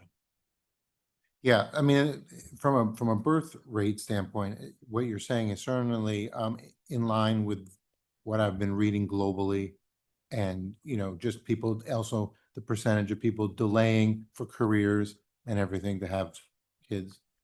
So I mean, that's certainly from a birth rate, like it jives that the birth rate decline is Everywhere. globally. Yeah. Do you think that there's anything within the state, like you mentioned, that's very interesting about the housing, and purposely, if they're not conducive to having kids, the housing units themselves, then you're not going to come to this location. But there's also mandatory things done by the state of California. But I'm wondering, is there any reversal of declining enrollment for our district that you can foresee that would kind of stop the decline that's on the horizon, or that you've heard of anecdotally? Eventually, housing is going to turn over. Okay. Because of Prop 13 and other reasons, people are staying in their homes much longer than they used to. Mm. But even, you know, we've been talking about that I've been doing this since 85. Mm. And we've been talking since the early 90s about, yeah, housing will turn over and families will come back in. And in very few cases, was one case in the 2010s. San Carlos is another one in the 2010s. But in very few other cases did we see that. And now the price is really spiked and rents have really spiked. I really don't see that. Even if a house turns over now, if it's selling for $4 million, you could be making $400,000 a year and you can afford that house. And so a young family is just not going to buy into that house, even if it comes on the market at the current prices or even higher prices. We had a period that was unlike anything before with the pandemic, and all demographers had hoped that as we came out of the pandemic, people had delayed having kids and would start having kids after the pandemic ended. Mm-hmm. But we're just not seeing that in the data Mm-hmm. at anywhere. I mean, you know, I look at the numbers in Menlo Park, for example, their birth rate is down, and Cabrillo, their birth rate is down. It's just some districts like Cupertino that's just getting hammered. I mean, it's down like 30%. So it's partly the price of housing, and for whatever reason, the people that are moving into these units now just aren't choosing to have kids as much. And again, it's not this district. So back to you. I'm not seeing a case anywhere other than a partial exception for San Carlos that I can't explain. Well, I'll get into that in a minute. Every other district I'm working with or looking at data for, I'm not seeing a sign of a turnaround or even really much of a stabilizing. San Carlos is the only district I know that has an all-day preschool program starting for 3-year-olds for the entire district. It's a more extensive preschool program than I know of anywhere else. And they do a really good job of getting people into that program. And as a result, whereas in this district, you're averaging only half as many kids in TK as in kindergarten, same thing in Menlo Park, same thing in a lot of districts. They're averaging 90% of TK is in kindergarten because they're getting so many kids coming up through the preschool program and sticking with them through TK and so on. So that's one scenario by which you could get some more kids. I don't think it'd make a huge difference, but could that give you 50 more kids? You betcha. Is there, you mentioned last time you were here that there were some parts of California that you've worked with personally or from your colleagues that have grown or even, I think that was more like the middle of the state. I might be wrong with what I'm. Correct. Sacramento districts, Central Valley districts are growing like mad till Which would then, I guess, support the thesis of cost of living. Is that kind of accurate? Okay. Yes. Okay. Thank you very much. You're welcome. Thank you. Anyone else? I have a question. I'm not sure if it's in your data and maybe it wouldn't be. Do we see the same drop in the number of students joining us in middle school? And you have a slide 10 or something about other incoming I don't know if that's the same population I'm talking about. That would deal with Appendix B. I never put appendices into the presentations. Yeah. They're very dense data. But I'm not seeing a measurable gain from 5th to 6th. Are you seeing a drop in the same way that like the birth rate's dropping? Are there also less students joining us? Exact numbers were, but I thought it was basically a wash. Yeah. Okay. It may have been a 2% up or a 2% down. I forget exactly. Right. Now. Okay. And then I guess, that all other incoming inter-district students those are our students that are already in our schools, but coming from outside. That's not indicating Correct. those. Right? There's current kids based on the home address being listed. Gotcha. And those numbers have gone up in virtually every district and in virtually every case. It's because of increased numbers of staff bringing in their kids. Gotcha. Do you want to comment on that? Do you have any comment on that? You don't want to, or you don't have one. All right. Yeah, that was my only question. I will say about private schools. I mean, back in about, I think it was 1989, Hillsborough contracted for a study to actually find out how many kids went to private schools. Yeah. And they sampled every house in the district. It was a very expensive survey. And they came back and they found out that despite being some of the most acclaimed public schools in the state, they're basically equivalent to private schools for all intents and purposes.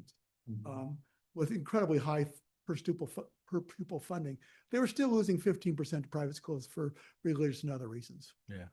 So don't be surprised if you find out you have some people going to private schools here. It's not a reflection of your district. It's just some people always choose private schools for a variety of reasons. Do you have any maybe even testimonial data homeschooling? Like, are we losing any kids to that? Did that go up after the pandemic, or I know during it did, I think. Well, it should show up in your data if they're coming in for any reason whatsoever. I don't know if usually most districts have some homeschool kids come in for medical reasons or whatever. And so they still get included in the file. And I think your number of those kids was like 9. Yeah. Gotcha. Okay. Tom, I just had one question. It's probably not a fair question. I'll start with that. When you look just generally speaking about ebbs and flows of community, I got to think that communities hit timeframes where they grow and then times where they decline and then times where they grow. Is there any kind of a pattern that you can say? Throughout history until the 1990s. Okay. Since the 1990s, I haven't seen that once. So we've kind of hit our max that there's just the normal turnover here and there and stability. I mean, again, if we went to a Central Valley district or something like that, I might have a different story. Okay. But for any district I'm looking at in San Mateo or Santa Clara counties, I'm not seeing that. And I haven't seen that in decades. Good to know.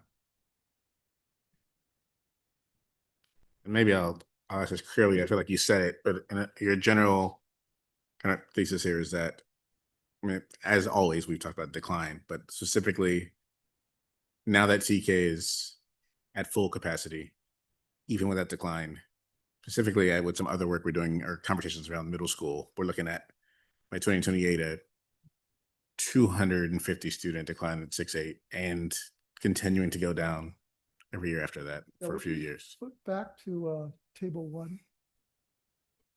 Yeah.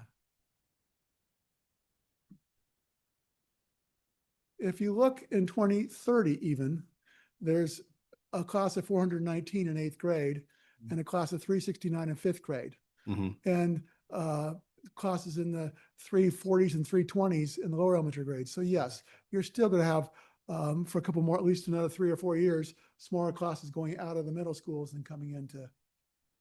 Yeah, sixth I mean, grade. for like the next 10 years, something like At that. least for another Right. 3 or 4 years. It might stabilize around 2033 Yeah. or something. That's right, for 10 years For the from 3 now. years after 2030, you just look at the distribution of kids, Yeah, and it says middle school's gonna go down some more. yeah. Gotcha. Thank you. So Dan, I don't know if this is appropriate with Tom here, so thank you. But how, we've been doing some work around, looking at the middle school enrollment. So how does this kind of help us kind of factor into that? Yes. Let me pause there. Yeah, of course. Probably transition. I don't know if the board will have any other questions for Tom or. Then I'll go Thank you ahead. very This much. was great, Tom. Thank you, Tom. I appreciate you being here tonight. You So- also had beautiful spreadsheets. Yes. We can see you love your spreadsheets. Yes, I thank you, Trustee Koss. The nexus between enrollment and middle school programs. We've been talking about how we balance our middle school programs, looking at numbers. And actually, you see for the next 2 years, there's some stability in the middle school numbers.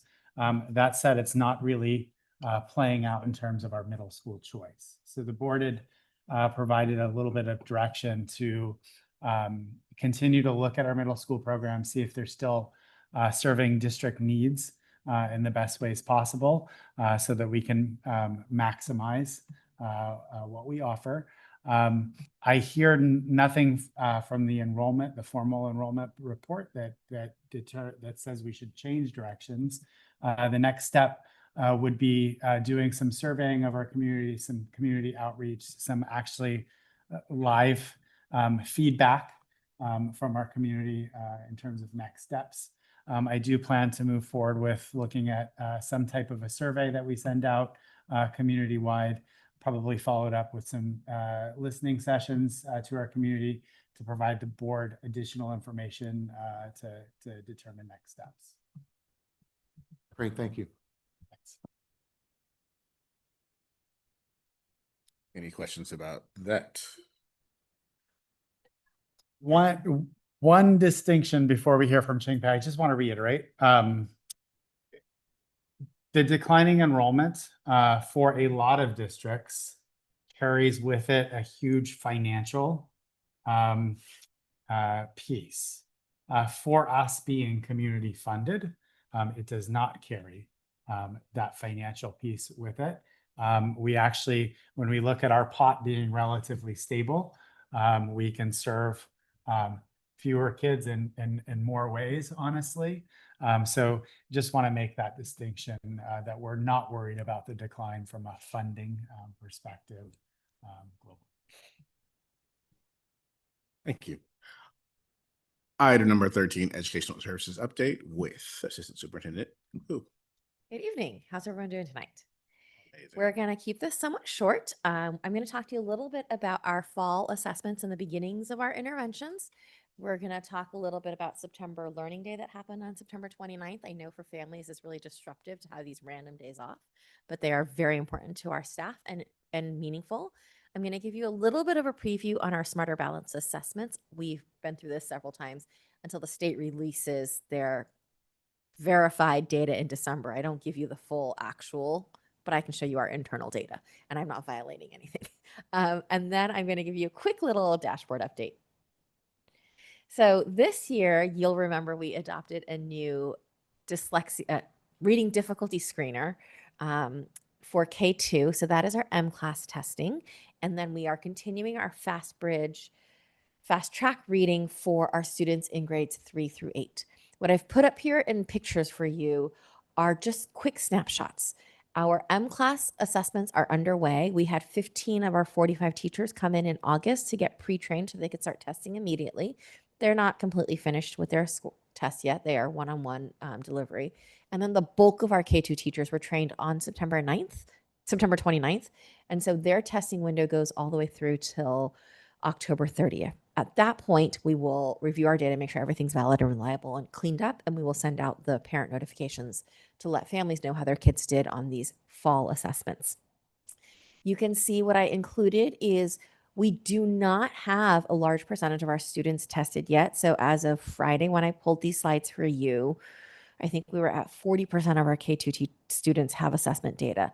Even so, the bottom line shows the distribution of performance in Belmont-Redwood Shores compared to the national composite scores.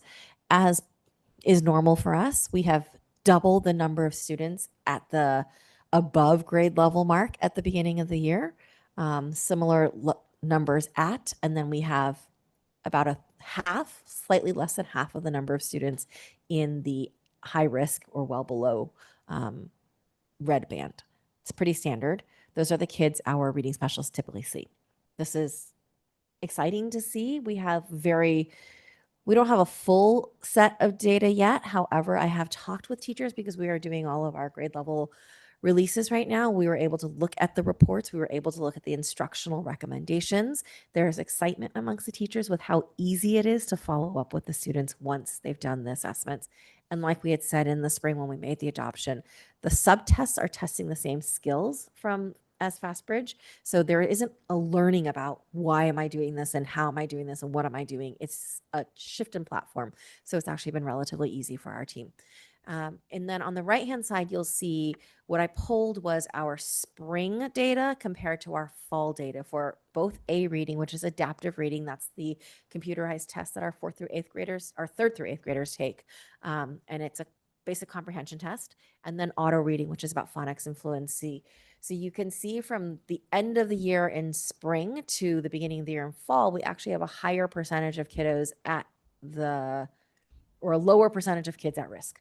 We went from 84% of our exiting 3rd through 8th graders were at or above grade level to starting the year with 86% at or above grade level in A reading.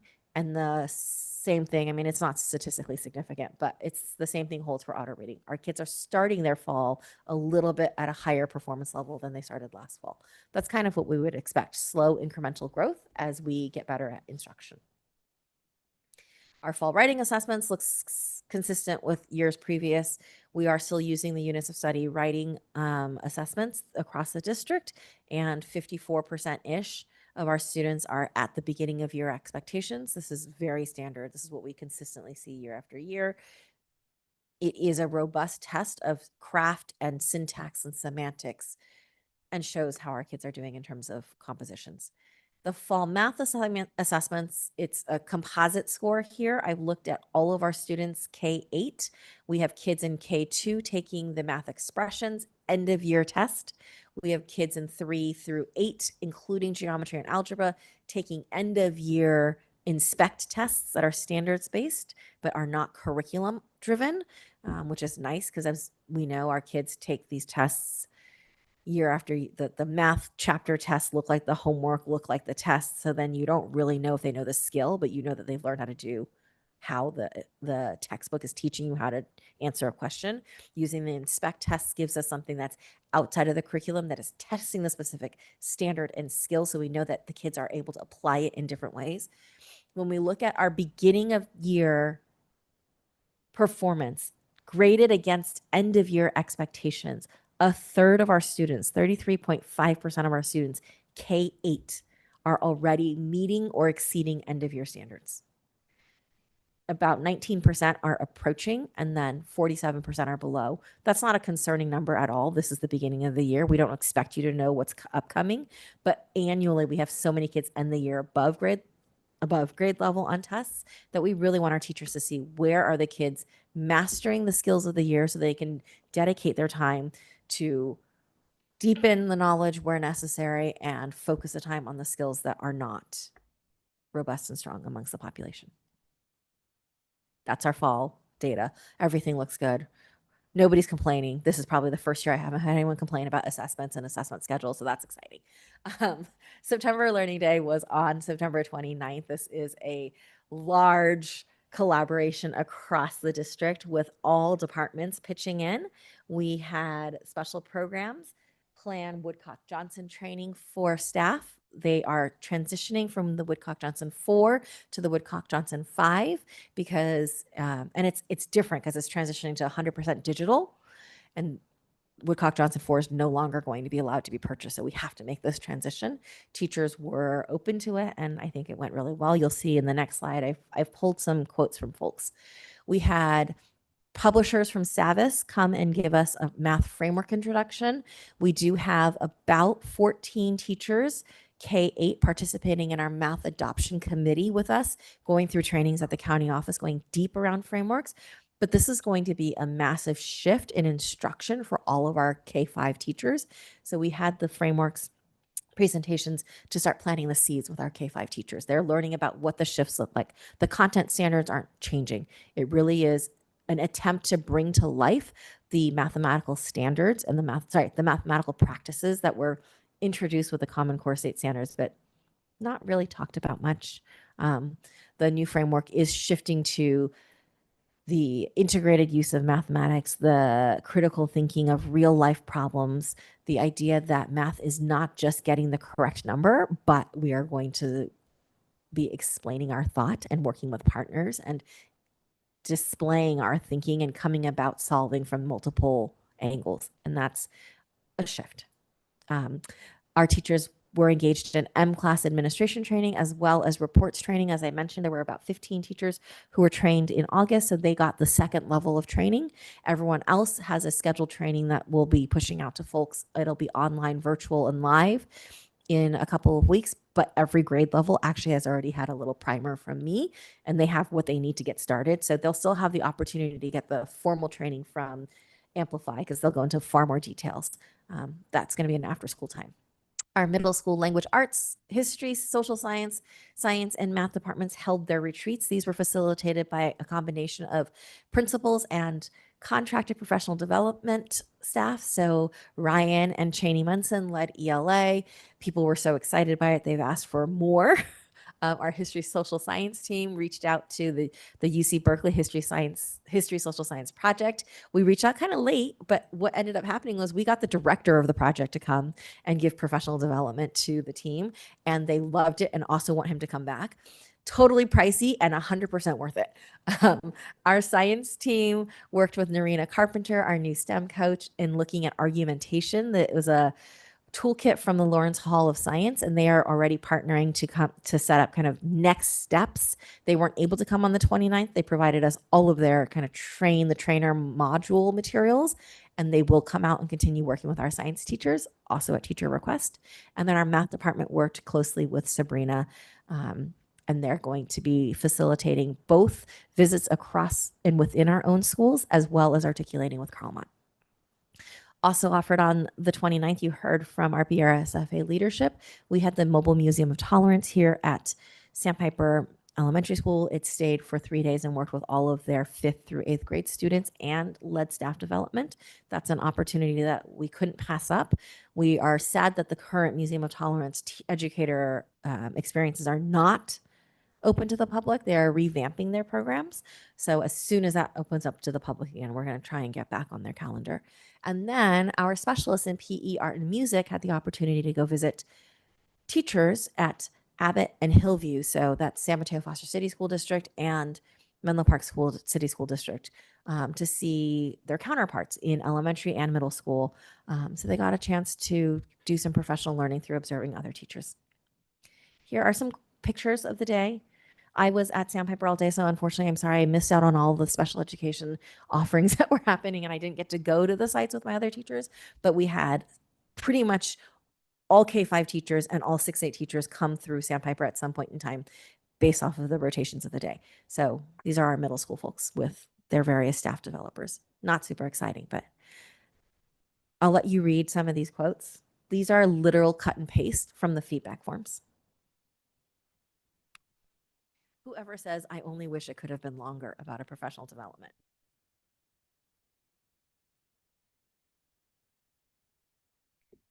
PD was amazing. I mean, we heard also from the leadership earlier, it was a really great day. We had a lot of awesome opportunities for teachers. And we also still gave everybody 90 minutes of collaboration time. So we got to spend the day well. All right, state testing preview. Just for our own interest's sake, every single year we look at the same information. Our state data has gone up incrementally from last year to this year, but in ELA, 80% of our kids are meeting or exceeding standards and 20% are below or approaching. In math, 79% of our kiddos are meeting or exceeding standards and 21% are in that approaching or below. Both of these inched up by 1 percentage point in terms of percent proficient. And then in CAST, we have 73% of our 5th and 8th graders meeting or exceeding state standards compared to the state average of closer to 35%. So this number is probably in your minds significantly lower than the rest of our content areas. It is a newer test. It is a test in 5th and 8th grade, but it tests really all of the science that's happening K through 8. And we outperform our state average and our local competitors, if you will, our local compadres. We continue to do better on these state tests. I don't have the formal data from the state yet, but so I can't give you their comparable data. Yes. California Assessment of Science. It is the 5th and 8th grade science test. And I mean, that's a misnomer. It's not the 5th grade test or the 8th grade test. We test science education for K-5 in 5th grade and for 6-8 in 8th grade. So they do test all of the standards, K-5 and then 6-8. Why it's so important that our STEM coordinator really helps with the science instruction in K-3, because it's hard to do, but we need to make sure our kids are getting science before 4th grade. Trustee, You said it was a new test? it's relatively new compared to ELA and math. It was, How many? I want to say 2014. Okay. So new-ish in the Gotcha. realm Okay. of state testing, but it's not something new to our. It's not like in the last year or two. Gotcha. Okay. Now, one last little piece. There is going to be a new tile on our dashboard this year. I am told that when you go into the dashboard and you click under, you have to click, and you click into local indicators, priority 1, more info, you're going to see a tile that tells us our rating on the teacher accountability monitoring outcome. We will have a really easy to read tile that tells us what percentage of our teachers have a clear credential and how do we rank above this compared to the state. On the left-hand side of the slide, you'll see the data is already being reported. It has been reported annually in our SARCs that are posted on our website, and they are already in the click more details page of the local indicators. They started adding this 2 years ago into the narrative portion of local indicators, and the state's moving it to the front just so it's more easily found. So what I've copied for you is from our most recent 2024 dashboard from last year that shows that our LEA has 93.5% of our teaching population has a clear credential compared to 83.3 at the county and 83.2 at the state. So we are above average in having fully credentialed teachers. Just wanted to give you a heads up on that since it will visually look different. What questions do you have?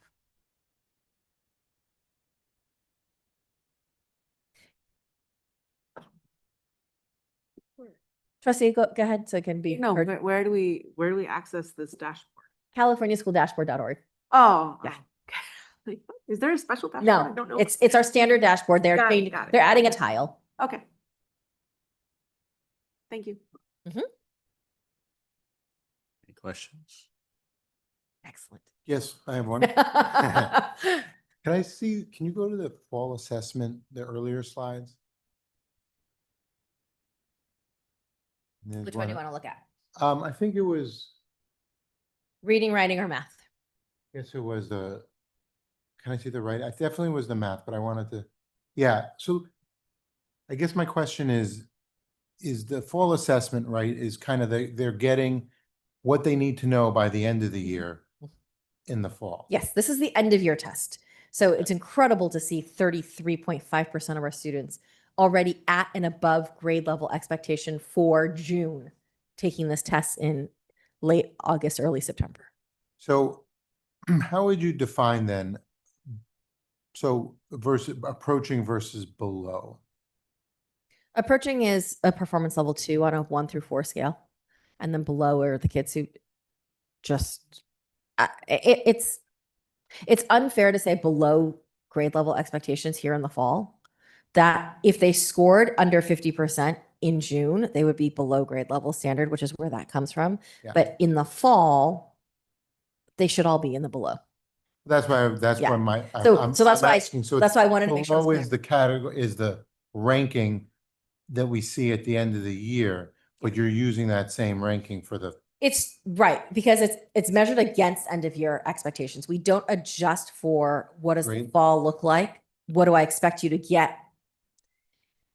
There's no benchmark for of the 1 year ahead of us where I think you should be in the fall. I think you should probably have mostly nothing.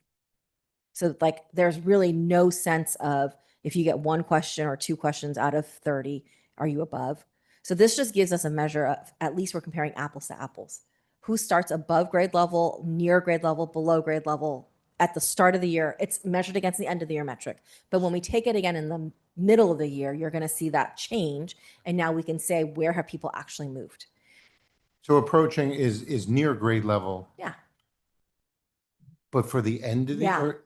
Yeah. So that's really exceptional then. Yeah. Right. So we still have, 53% of our kids who are pretty close to having all of the skills they need for the end of the year when they walk in. I guess I'm just trying in my own head recognize that big blue, that about 50% of our students, they could be exactly where they need to be. They could be doing the work that they've seen for the first time. Yep. Right? Yep. And be at grade level for the fall, but but this is, for this pie graph, they're going to be in that. Right. Right. Okay. Right. This is purely an end of year metric, partially because so many of our kids, when we do the end of year metric, so many are in that, the actual blue chunk of above grade level.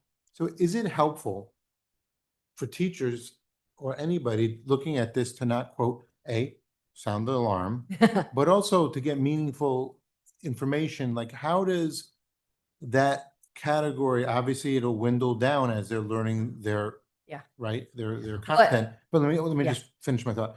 But how does a teacher get down to the minutia, the transactional, to say, oh, but at this time, these students are actually, with what we've learned, they are actually below grade level? Like, where, how do the teachers determine that? Because this is kind of meaningless. It's a great stat at the end of the year when you've had the full year of education, but it's not really, I would think it's not helping from a layman's, I wouldn't be helping me. It's not a screener, so we're not looking for the ones at the bottom. Where it is helpful for our teachers is, I know that the student coming to me had all 3s on their report cards. I know that they scored a performance level 4 on the SBAC. So I know that they're doing really incredibly well. How well are they doing? How many of my kids in my classroom are so far beyond that I don't need to teach some of the basic skills as a whole group? And maybe I'll do those in small group, and we're going to go deep on problems of the month and more experiential learning. So when the teachers look at this, they get their full class list. They can click on the blue and see, who is that? Who are these kids? What are their scores? They also get the breakdown. When I look at the matrix of individual questions, I can see, for question number 1, 90% of my kids got this correct, or 25% of my kids got it correct. And I can see exactly what it is. It's a red and green matrix that tells you every child, every question. Did they get it right or get it wrong? So that gives them high level classroom information about, most of my kids already know these standards, and the teachers intimately know, should my kids have any idea of what the standard is? I know the standards deeply as a 4th grade teacher. I, as this assistant superintendent, can't remember all of those standards anymore and where they line. But the classroom teachers look at that and know this kid is struggling with fractions. They're struggling with multiplication, division. They can see the individual standard in Illuminate. They can click on the number at the top of their table and it pops up the actual text of the question. So they can, even if they know what the standard is, they can look at how the question was asked. They can do an item analysis to say, okay, 75% of my kids got this right, but 25% got the answers wrong. Let me see where they made the mistake. What are the common errors that we see? Did they choose one of the common errors? Because then it might be just a misconception and not truly a language skill, not a math skill that's missing. So that's where they get the value. They're not necessarily looking at that below benchmark to see, oh gosh, I'm so worried about them. For the kids who aren't making it, we also know they come out with a CASP score. I almost said CST. They come out with a CASP score that's in the performance level 1. Their report cards are going to show 1s and 2s. There are other metrics that we offer to our teachers to be able to screen just how far below are these kids and where are they struggling through the FastBridge math. Okay. And then there are other tools that they also have. They have IXL for math for support. So for diagnostic of the kids who are struggling, that's a different piece. But this is helpful because we have such a high percentage of our kids who are at and above to dive deeper into those very specifics as a teacher planning the year. Okay. And they're also receiving last year's Yeah. CASP scores. Yeah, so they get, I mean, Kiara's got that beautiful spreadsheet, and part of it is one of the things she downloads from Illuminate. I put together for every student in this district, when their teacher gets their roster, they see their most recent LPAC score, if they are an EL learner, their most recent SBAC score, and all of their like end of year assessments, reading, writing, math, all of them are there in terms of absolute score and risk level. And then as the year goes on, I then drop in from the test that you may take in M class or the test that you take in Illuminate. It all populates into that one spreadsheet. Great. Thank you. That's helpful. One last question is the grading success of the summer programs that are happening, and the numbers, is that feeding into, are we able to track, or are we starting to track, like if those summer interventions have been positive, and then we're seeing kind of like incremental gain against the fall assessments, or if that's too short a period of time because they just were in the summer, are we going to be able to track it against the end of the year because we know those individuals? I can pull those kids and filter within Illuminate to see individuals. It's a little bit tricky to aggregate all of them because this is an easy one to say. I literally do a K-8 table and I break it out by performance level, the number of kids, but we can look grade by grade, but to aggregate, I would have to do that. And then, so it's doable, but they don't all take the same tests. So filtering for one population on this particular reading test, I can get that information. And the reading test is different at K2 than it is at 3-5. So I can certainly extrapolate and find out of our kids who were in our summer programs, how did their risk factor look at the end of spring last year, then summer, then fall throughout this year. And we can look at them, but it's hard to aggregate because again, with different numbers of tests and different numbers of students, it's not necessarily something we want to publicly publish out. We don't have huge numbers at each grade level, but that's something I can share with you guys through an update. That would be great, because I mean, and also I would assume that when you're assessing if these summer programs are successful, and again, testing is always just one metric, of course. Yeah. Standardized testing especially, but I would be interested if it's not this, what are you going to judge these summer programs to see if they're successful with that cohort, or if they're learning some skills that's sticking with them for the next. Yeah, I mean, that's absolutely the goal, right? We want to Yeah. make sure that the summer programs aren't, obviously they're a piece of our compliance and we're offering them and we feel confident in what we're giving them. The YMCA always gives me their pre and post data a little bit later in the year. Mhm. Typically November is when they are ready to share their results, but I can easily pull our roster and see how do they do at the beginning of summer, how do they do in the pre and post with YMCA compared to our fall assessments, That'd be great. and then kind of track Yeah. throughout the year how they're doing. They are a student group that I can create and Illuminate. Thank you. It'll just be a little bit more piecemeal. So I'll do it in an update only because some grade levels will have fewer than 11 kids, and that's Sure. for privacy sake. Thank you. We're gonna jump in just because I have, unfortunately, some more questions on this slide.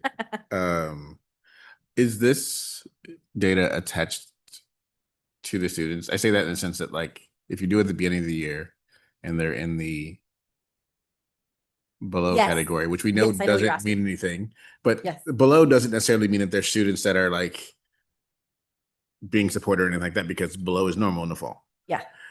But is there I think you're saying yes, so that like when you redo it in the spring, students who stayed at below are being Yes, flagged as students who yes. are not advancing. Illuminate is amazing. And this is one of the Yeah. reports that I share with the teachers in looking at it. We can look at, I always want to call it a vector report. It's not.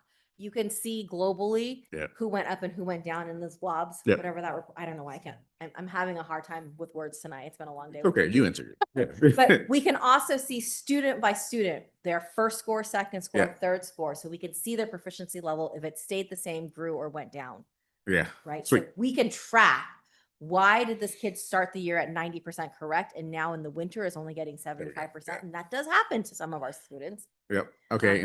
And then on the other end, and let me be clear, like as I asked this, there's no like judgment here or anything. Like I'm not actually talking about Mhm. your work of the teachers, but and maybe you answered it earlier, for that 35% Yep. who are starting the Yes. year already knowing everything, Mhm. are they being served all year in a way that they're growing in math?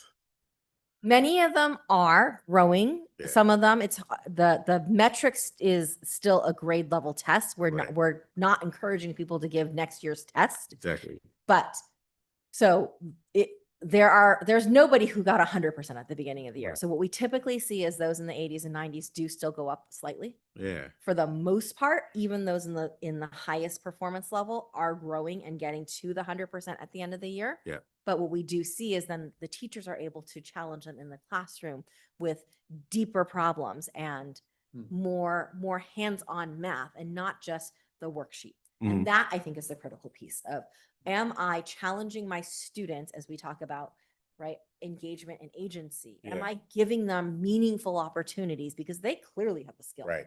And are you saying that that is something that all or most of your teachers believe that that is what they're supposed to do for those kids? Like they don't like feel guilty going ahead. You know what I mean? Right. But I can speak to what we ask of them There we and the go. conversations we have through our grade level retreats, for Yep. example. Sweet. Okay. Basic thing. When are the other assessments? We do assessments standard 3 times a year. So Yeah. we're a little late on the reading because of the new implementation, but it's typically the first month of school, January, right Yeah. when we come back from our December break, and then in that last month of school, middle of May to June. Yep. And what's Woodcock Johnson? I'm sorry? The one of your slides you mentioned Yep. Woodcock Johnson training. What is that? What is Woodcock Johnson? Woodcock Okay. Johnson is one of our kind of gold standard metrics in special education. It is a broad metric of academic skill and achievement. Is there anything else I'm missing, Mr. Director Sped? Mhm.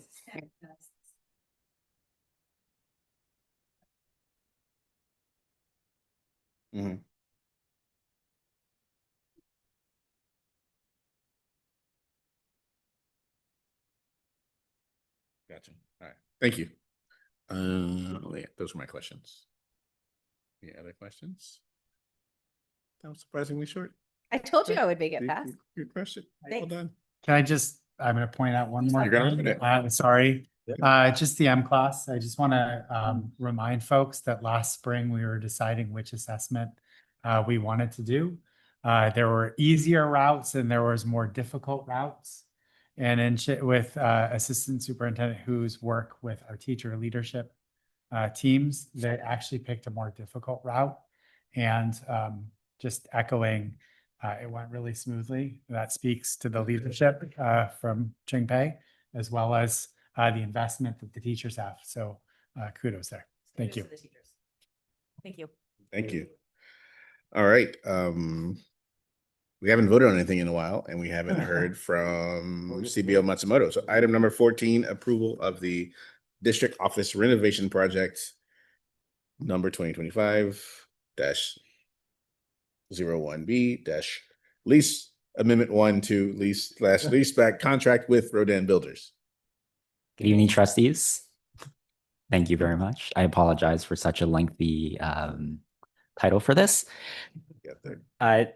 Essentially, this is the GMP. The GMP stands for the guaranteed maximum price. It's an important part of the leaseback process. So again, as a quick refresher, the leaseback process means that we can partner with a general contractor for the sake of the general contractor being able to then go out for bids for a particular project. if we did not go through the lease-back process, all of the different components of the district office project would be basically guided by the design, build principles, which essentially mean that we have to take the lowest qualified bid. Now, there are a lot of issues with that, particularly when it comes to more specialized things, because just because someone is cheaper doesn't mean they're always better, right? So usually when you go through the lease-back process is reserved for projects that have more complexities to it, because you want to make sure that a general contractor partner can make sure that they do their process to ensure that the project gets done correctly. The GMP is here basically to aggregate all of the initial bids that the general contractor partner has brought in and to give us essentially a do not exceed. So this GMP is a do not exceed. And currently the number is about a little bit over $1 million over our initial budget. And there's some reasons for that, which I'll cover in a second. But it just because the number is over doesn't mean that the actual costs will necessarily be that amount. Because it's a guaranteed maximum price, it's kind of in their best interest also to give the higher end of things and help negotiate down. So know that this number, although it is high by about $1 million, it doesn't mean that we aren't currently negotiating with the contractors who have bidded to try and get those prices below. Now, to go over what's comprising roughly that $1 million, so about 300K of that is coming from actual parts of the project that are being pulled from other parts within the tranche one of projects. So within our tranche one of projects, we had a painting project, for example, that was district-wide. So we are pulling the money that was supposed to be for the district office as part of that painting project into this. Another example is we had furniture, district-wide furniture as another project. That's also being pulled into this project as well. And why, you might ask, were all of these components separated out? And it's because when the initial facilities master plan was created by our architects, they did not know the cadencing of all these projects. So what they did is they identified all the needs and then they grouped them into basically a like project, right? And in their minds, from there, you can then kind of distribute it out to the appropriate projects. Another 300K is actually coming from items that were discovered through the process of doing all the assessments of our property. As you may or may not know, our district office site was not made as an office. It was actually the residential leasing office for the housing community next to us. Many of the offices that are in our district office were actually test kitchens, test bedrooms, or model kitchens and model bedrooms for the housing community, which is why the walls are particularly thin, because that building was not meant to stay there. And the entire bottom floor was actually a parking lot at one point that they've closed off into the different offices. Needless to say, there are quite a few issues. The two main ones that have come up are, one, we've realized there were no fire sprinklers in our entire district office building, and we now need to bring the water over in order to connect those fire sprinklers. Secondly, we had our contractors run one of those cameras down our pipes, and we found that there is a massive blockage beneath our building, to the point where it is good that we discovered it, because it might have caused a massive problem, but bad in the sense that it is very, very blocked, and we really need to do something to it. And there's just significant costs for digging into the ground and replacing that section of pipe. So therein is another 300. And the last roughly 500K or so of costs are just coming from the initial bids coming in a little bit higher than I think our architects and our general contractor partner were initially thinking. Some of that is due to just the cost of raw materials right now. We do need some steel to create a support beam so that there is no actual beam just going up in our boardroom, similar to this one right here. Again, we are working with the general contractor partner to try and see, where it makes sense to potentially save some costs, but ultimately, again, we want to make sure that this project is done right. I'm sure the question you may all have is, okay, well, let's say in this scenario, our project goes over budget. What happens? What does that affect? And the long story short is that nothing actually really changes. Again, if you look at our tranche 1 of projects, we have set aside a contingency, right? That contingency, this project, if it goes over, would just eat out of that contingency. I believe the contingency for the tranche 1 of projects was, if I'm not mistaken, somewhere in the $2 to $3 million mark. And that was just because they were considering escalation and just unforeseen costs. Now, the good news is that because we got a head start on all of our projects, right, and we're kind of running into these problems now, this is the most complex project thus far of our new tranche or new measure. We can use this data to help inform kind of the rest of the projects going forward. So I've asked our program manager and our architect to kind of get together and brainstorm again. Okay, if this is where we're seeing costs right now and we don't necessarily think that it's going to change very much in the near future, what does that mean for our budget? So as we get more informed, as we get more data, I'll continue to come back to the board with, okay, do we need to move things around? Does something have to come off of a tranche? Does something need to move within a tranche? But no, we're working on it. And again, the specific board item for tonight is for approval for the GMP, the guaranteed maximum price for the district office project.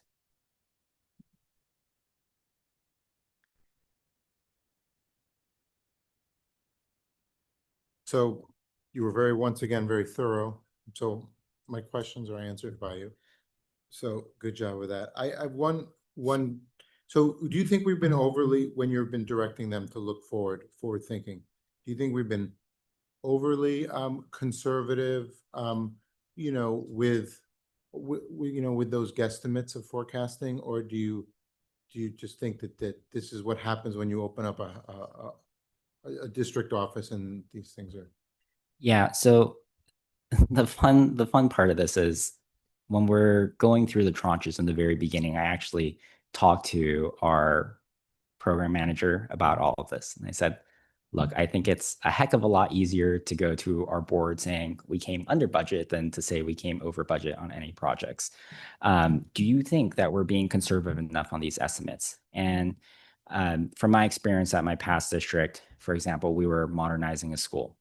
And on the 4th day, we opened the wall and there was the A word that no one likes to hear when you open a wall. Hence a lot of additional costs for remediation. And so I asked them and they said, well, you can't necessarily plan for all of that, right? They said, we believe that we are being conservative enough. They said, we are already baking in some conservatism into each of the projects. And they also said that we also have the tranche-wide contingency. So overall, they said those are 2 pieces already of conservatism. You don't want to be too conservative either when it comes to the budget for all the projects, because then, well, you don't have any projects on the tranches, right? Yeah. Ultimately, their guidance was, let's see what some of the buildings look like first, right? Once we actually dig into the buildings, we'll have a better sense of what might be coming, what problems might we see at some of the other schools. So again, I think we tried to budget with conservatism, but the district office is its own little beast just because it really wasn't made to be an office in the first place.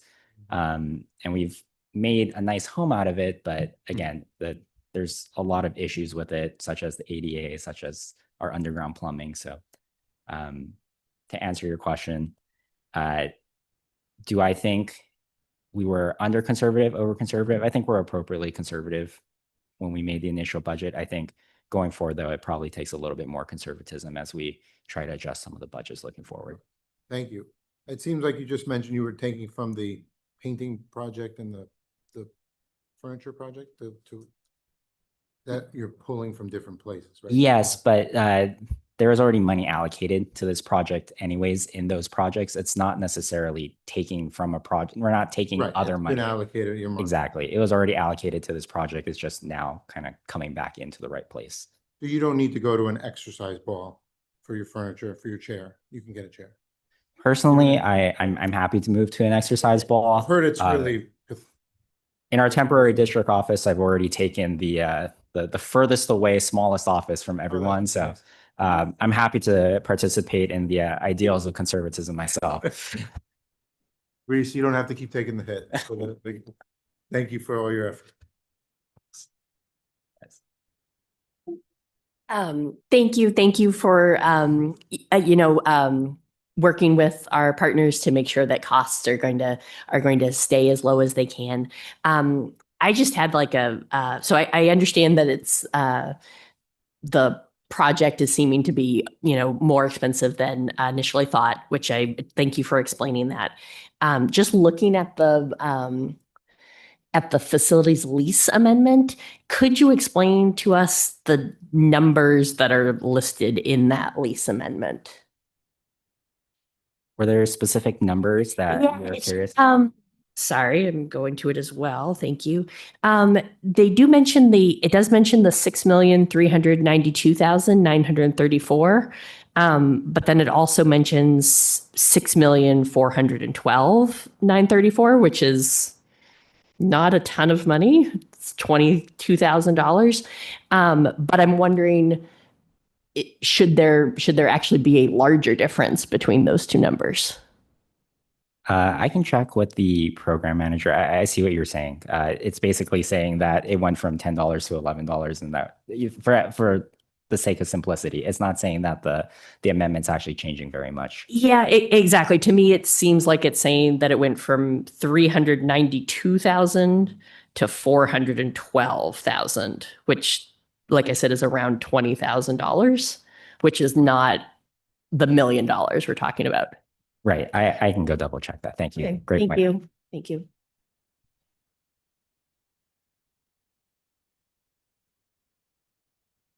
Any other questions? I need a motion to approve should I, if he's going to double check something, we'll still do it, right? A motion to approve Amendment 1 for the district office renovation leaseback contract. Can I ask you a question? Does Please, it get tabled because of the investigation? So you can approve for us to move forward with Okay. this. And then if there is an error, then we can bring it forth during the consent agenda for the next board meeting. There we go. I had the same question. Thank you for asking. Is there a motion to approve Amendment 1? So moved. May I have a second? Second. All in favor, say aye. Aye. Seeing as there are no nays or abstentions, motion is approved. Item 15, you can stay unmuted. CBO Matsumoto.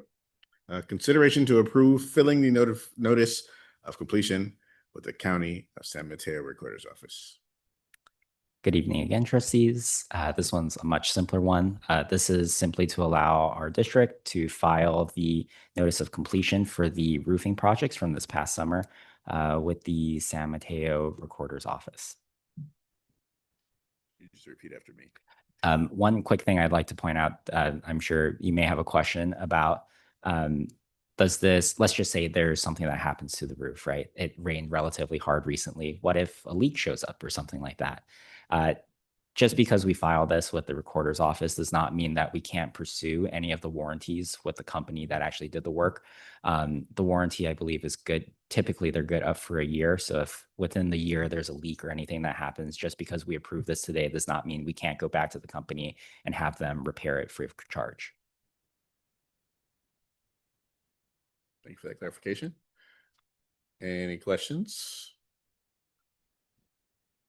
Okay, may I have a motion to approve filing the notice of completion with the recorder's office? So moved. Second. Thank you. And second, I appreciate that. All in favor, please say aye. Aye. Seeing as there are no nays or abstentions, item number 14 is also approved. Item number 6, thank you, CBO Matsumoto. Passing the mic to Superintendent DeGuara. Great. Item 16 is CSBA board policy updates for August and September. Before you tonight, our staff reviewed CSBA templates, for lack of a better word, that staff go through, edit, make appropriate for BRSSD. They are included in here. We do have CSBA's guide sheet, again, why the changes are happening. Their red line versions that show the changes they're recommending, as well as our changes when you click on the PDF to see it. As you all know, this is a first read. In the next 30 days, we'll take any feedback in terms of amendments, adjustments, or anything else that needs to be reviewed and bring them back to you for a second read in November. They do go on consent for November. If there is a policy that there's changes to, we will bring it back in open session for discussion. Can I ask a clarification? So again, the red line is CSBA, or is that us? Is that our assigned? So the guide sheet is the summary. The CSBA red line is correct me if I'm wrong, Ms. Ellinger. The CSBA red line is the changes that they made from the previous CSBA template. Okay. And then when you click into the PDF, you'll see our recommended changes based on the CSBA template on the red line. I think it's important to note. So like if you were to click, there's one, I was talking with Trustee Northrup. There's a policy that we say not to recommend, or we recommend that we don't need it. In the PDF, that whole policy will be redlined, so you can actually see it as well. Okay. Can I ask, is it appropriate at this time to just ask a clarification on one of them? Sure. I don't know that I have the staff who reviewed it to be able to provide that clarification, but if not, I can. Yeah, it might be, I think it's high level. Otherwise, we can talk about it before next. With the sexual health and HIV/AIDS prevention instruction, I was just curious. It mentions that it's between 7th and 12th grade. So one thing is, some of the language in there I noticed made reference that we don't go past 8th grade, but some did. But also, is this the program?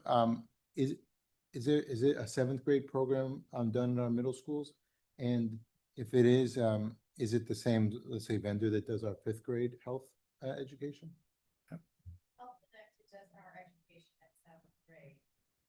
And is that what this one is, the HIV? I didn't know that.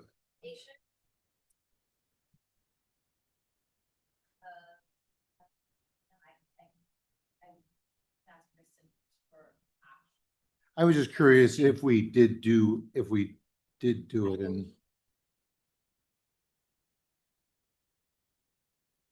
Thank you.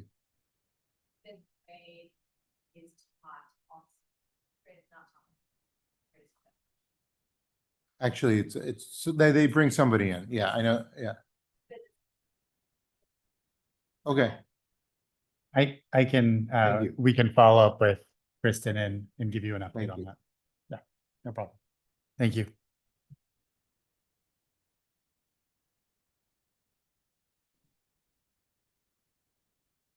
Anyone else? This is an item for discussion. Nope. Item 17, future board meeting agenda items. Okay, as is traditional, we take a look at the subsequent 2 meetings, looking at regular agenda items planned for November. We'll have a spotlight on Sandpiper. CBO Matsumoto will be providing an update on our nutrition and our change in vendors, meal usage and whatnot. We'll have a 2x2 debrief. Hopefully that will take place with Sequoia before then. And we'll have a 2x2x2, our city debriefs, BRSSD, Belmont and Redwood Shores. We're finally getting those on the calendar. I'm really excited, finally. Will happen. In December is kind of our big meeting. It's our big short meeting. A lot of stuff happens, but it's typically a short meeting. We'll have the big item as the first interim fiscal solvency report. Our goal is to have the instructional calendar for 26-27 by then. Again, there's a lot of things that hang on the balance of that, so we're doing our best. And then it's the time where we do our board reorganization. So we recognize the board's work. We do our reorganization. We reappoint me to secretary ex officio. and we adopt our board meeting schedules and representatives and liaisons. In your board updates each week, I'm going to start to socialize those committees. Please reach out to me if you have any particular interests. That'll just make that meeting go a little bit easier. And then finally, if we have any retirees, a lot of times people wait till the end of the calendar year to retire. We'll do some retiree recognitions in December if we have.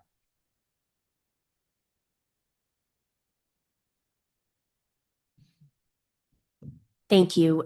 So going along with the reorganizing in December, sorry, as I have too many windows open here, as going along with that reorganizing and that traditionally board members are part of some subcommittees. I was wondering if we could add it to the agenda for November of discussing creating additional board subcommittees that are we have not traditionally had. So for example, like a board policy subcommittee. Another possibility would be facilities. But definitely wanting to see if we'd like to discuss that and I definitely don't want to make more work for Superintendent DeGuara and our hardworking staff, but seeing if there are ways where board members can be involved with some of the bigger questions for the district and help play a meaningful role.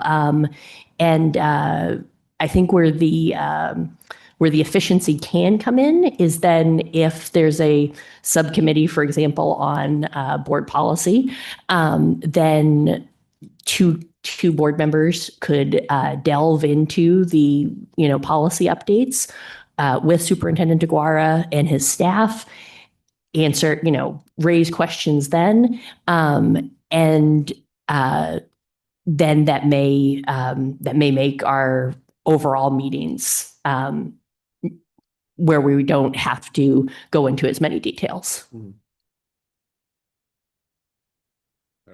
We will discuss it, or yes?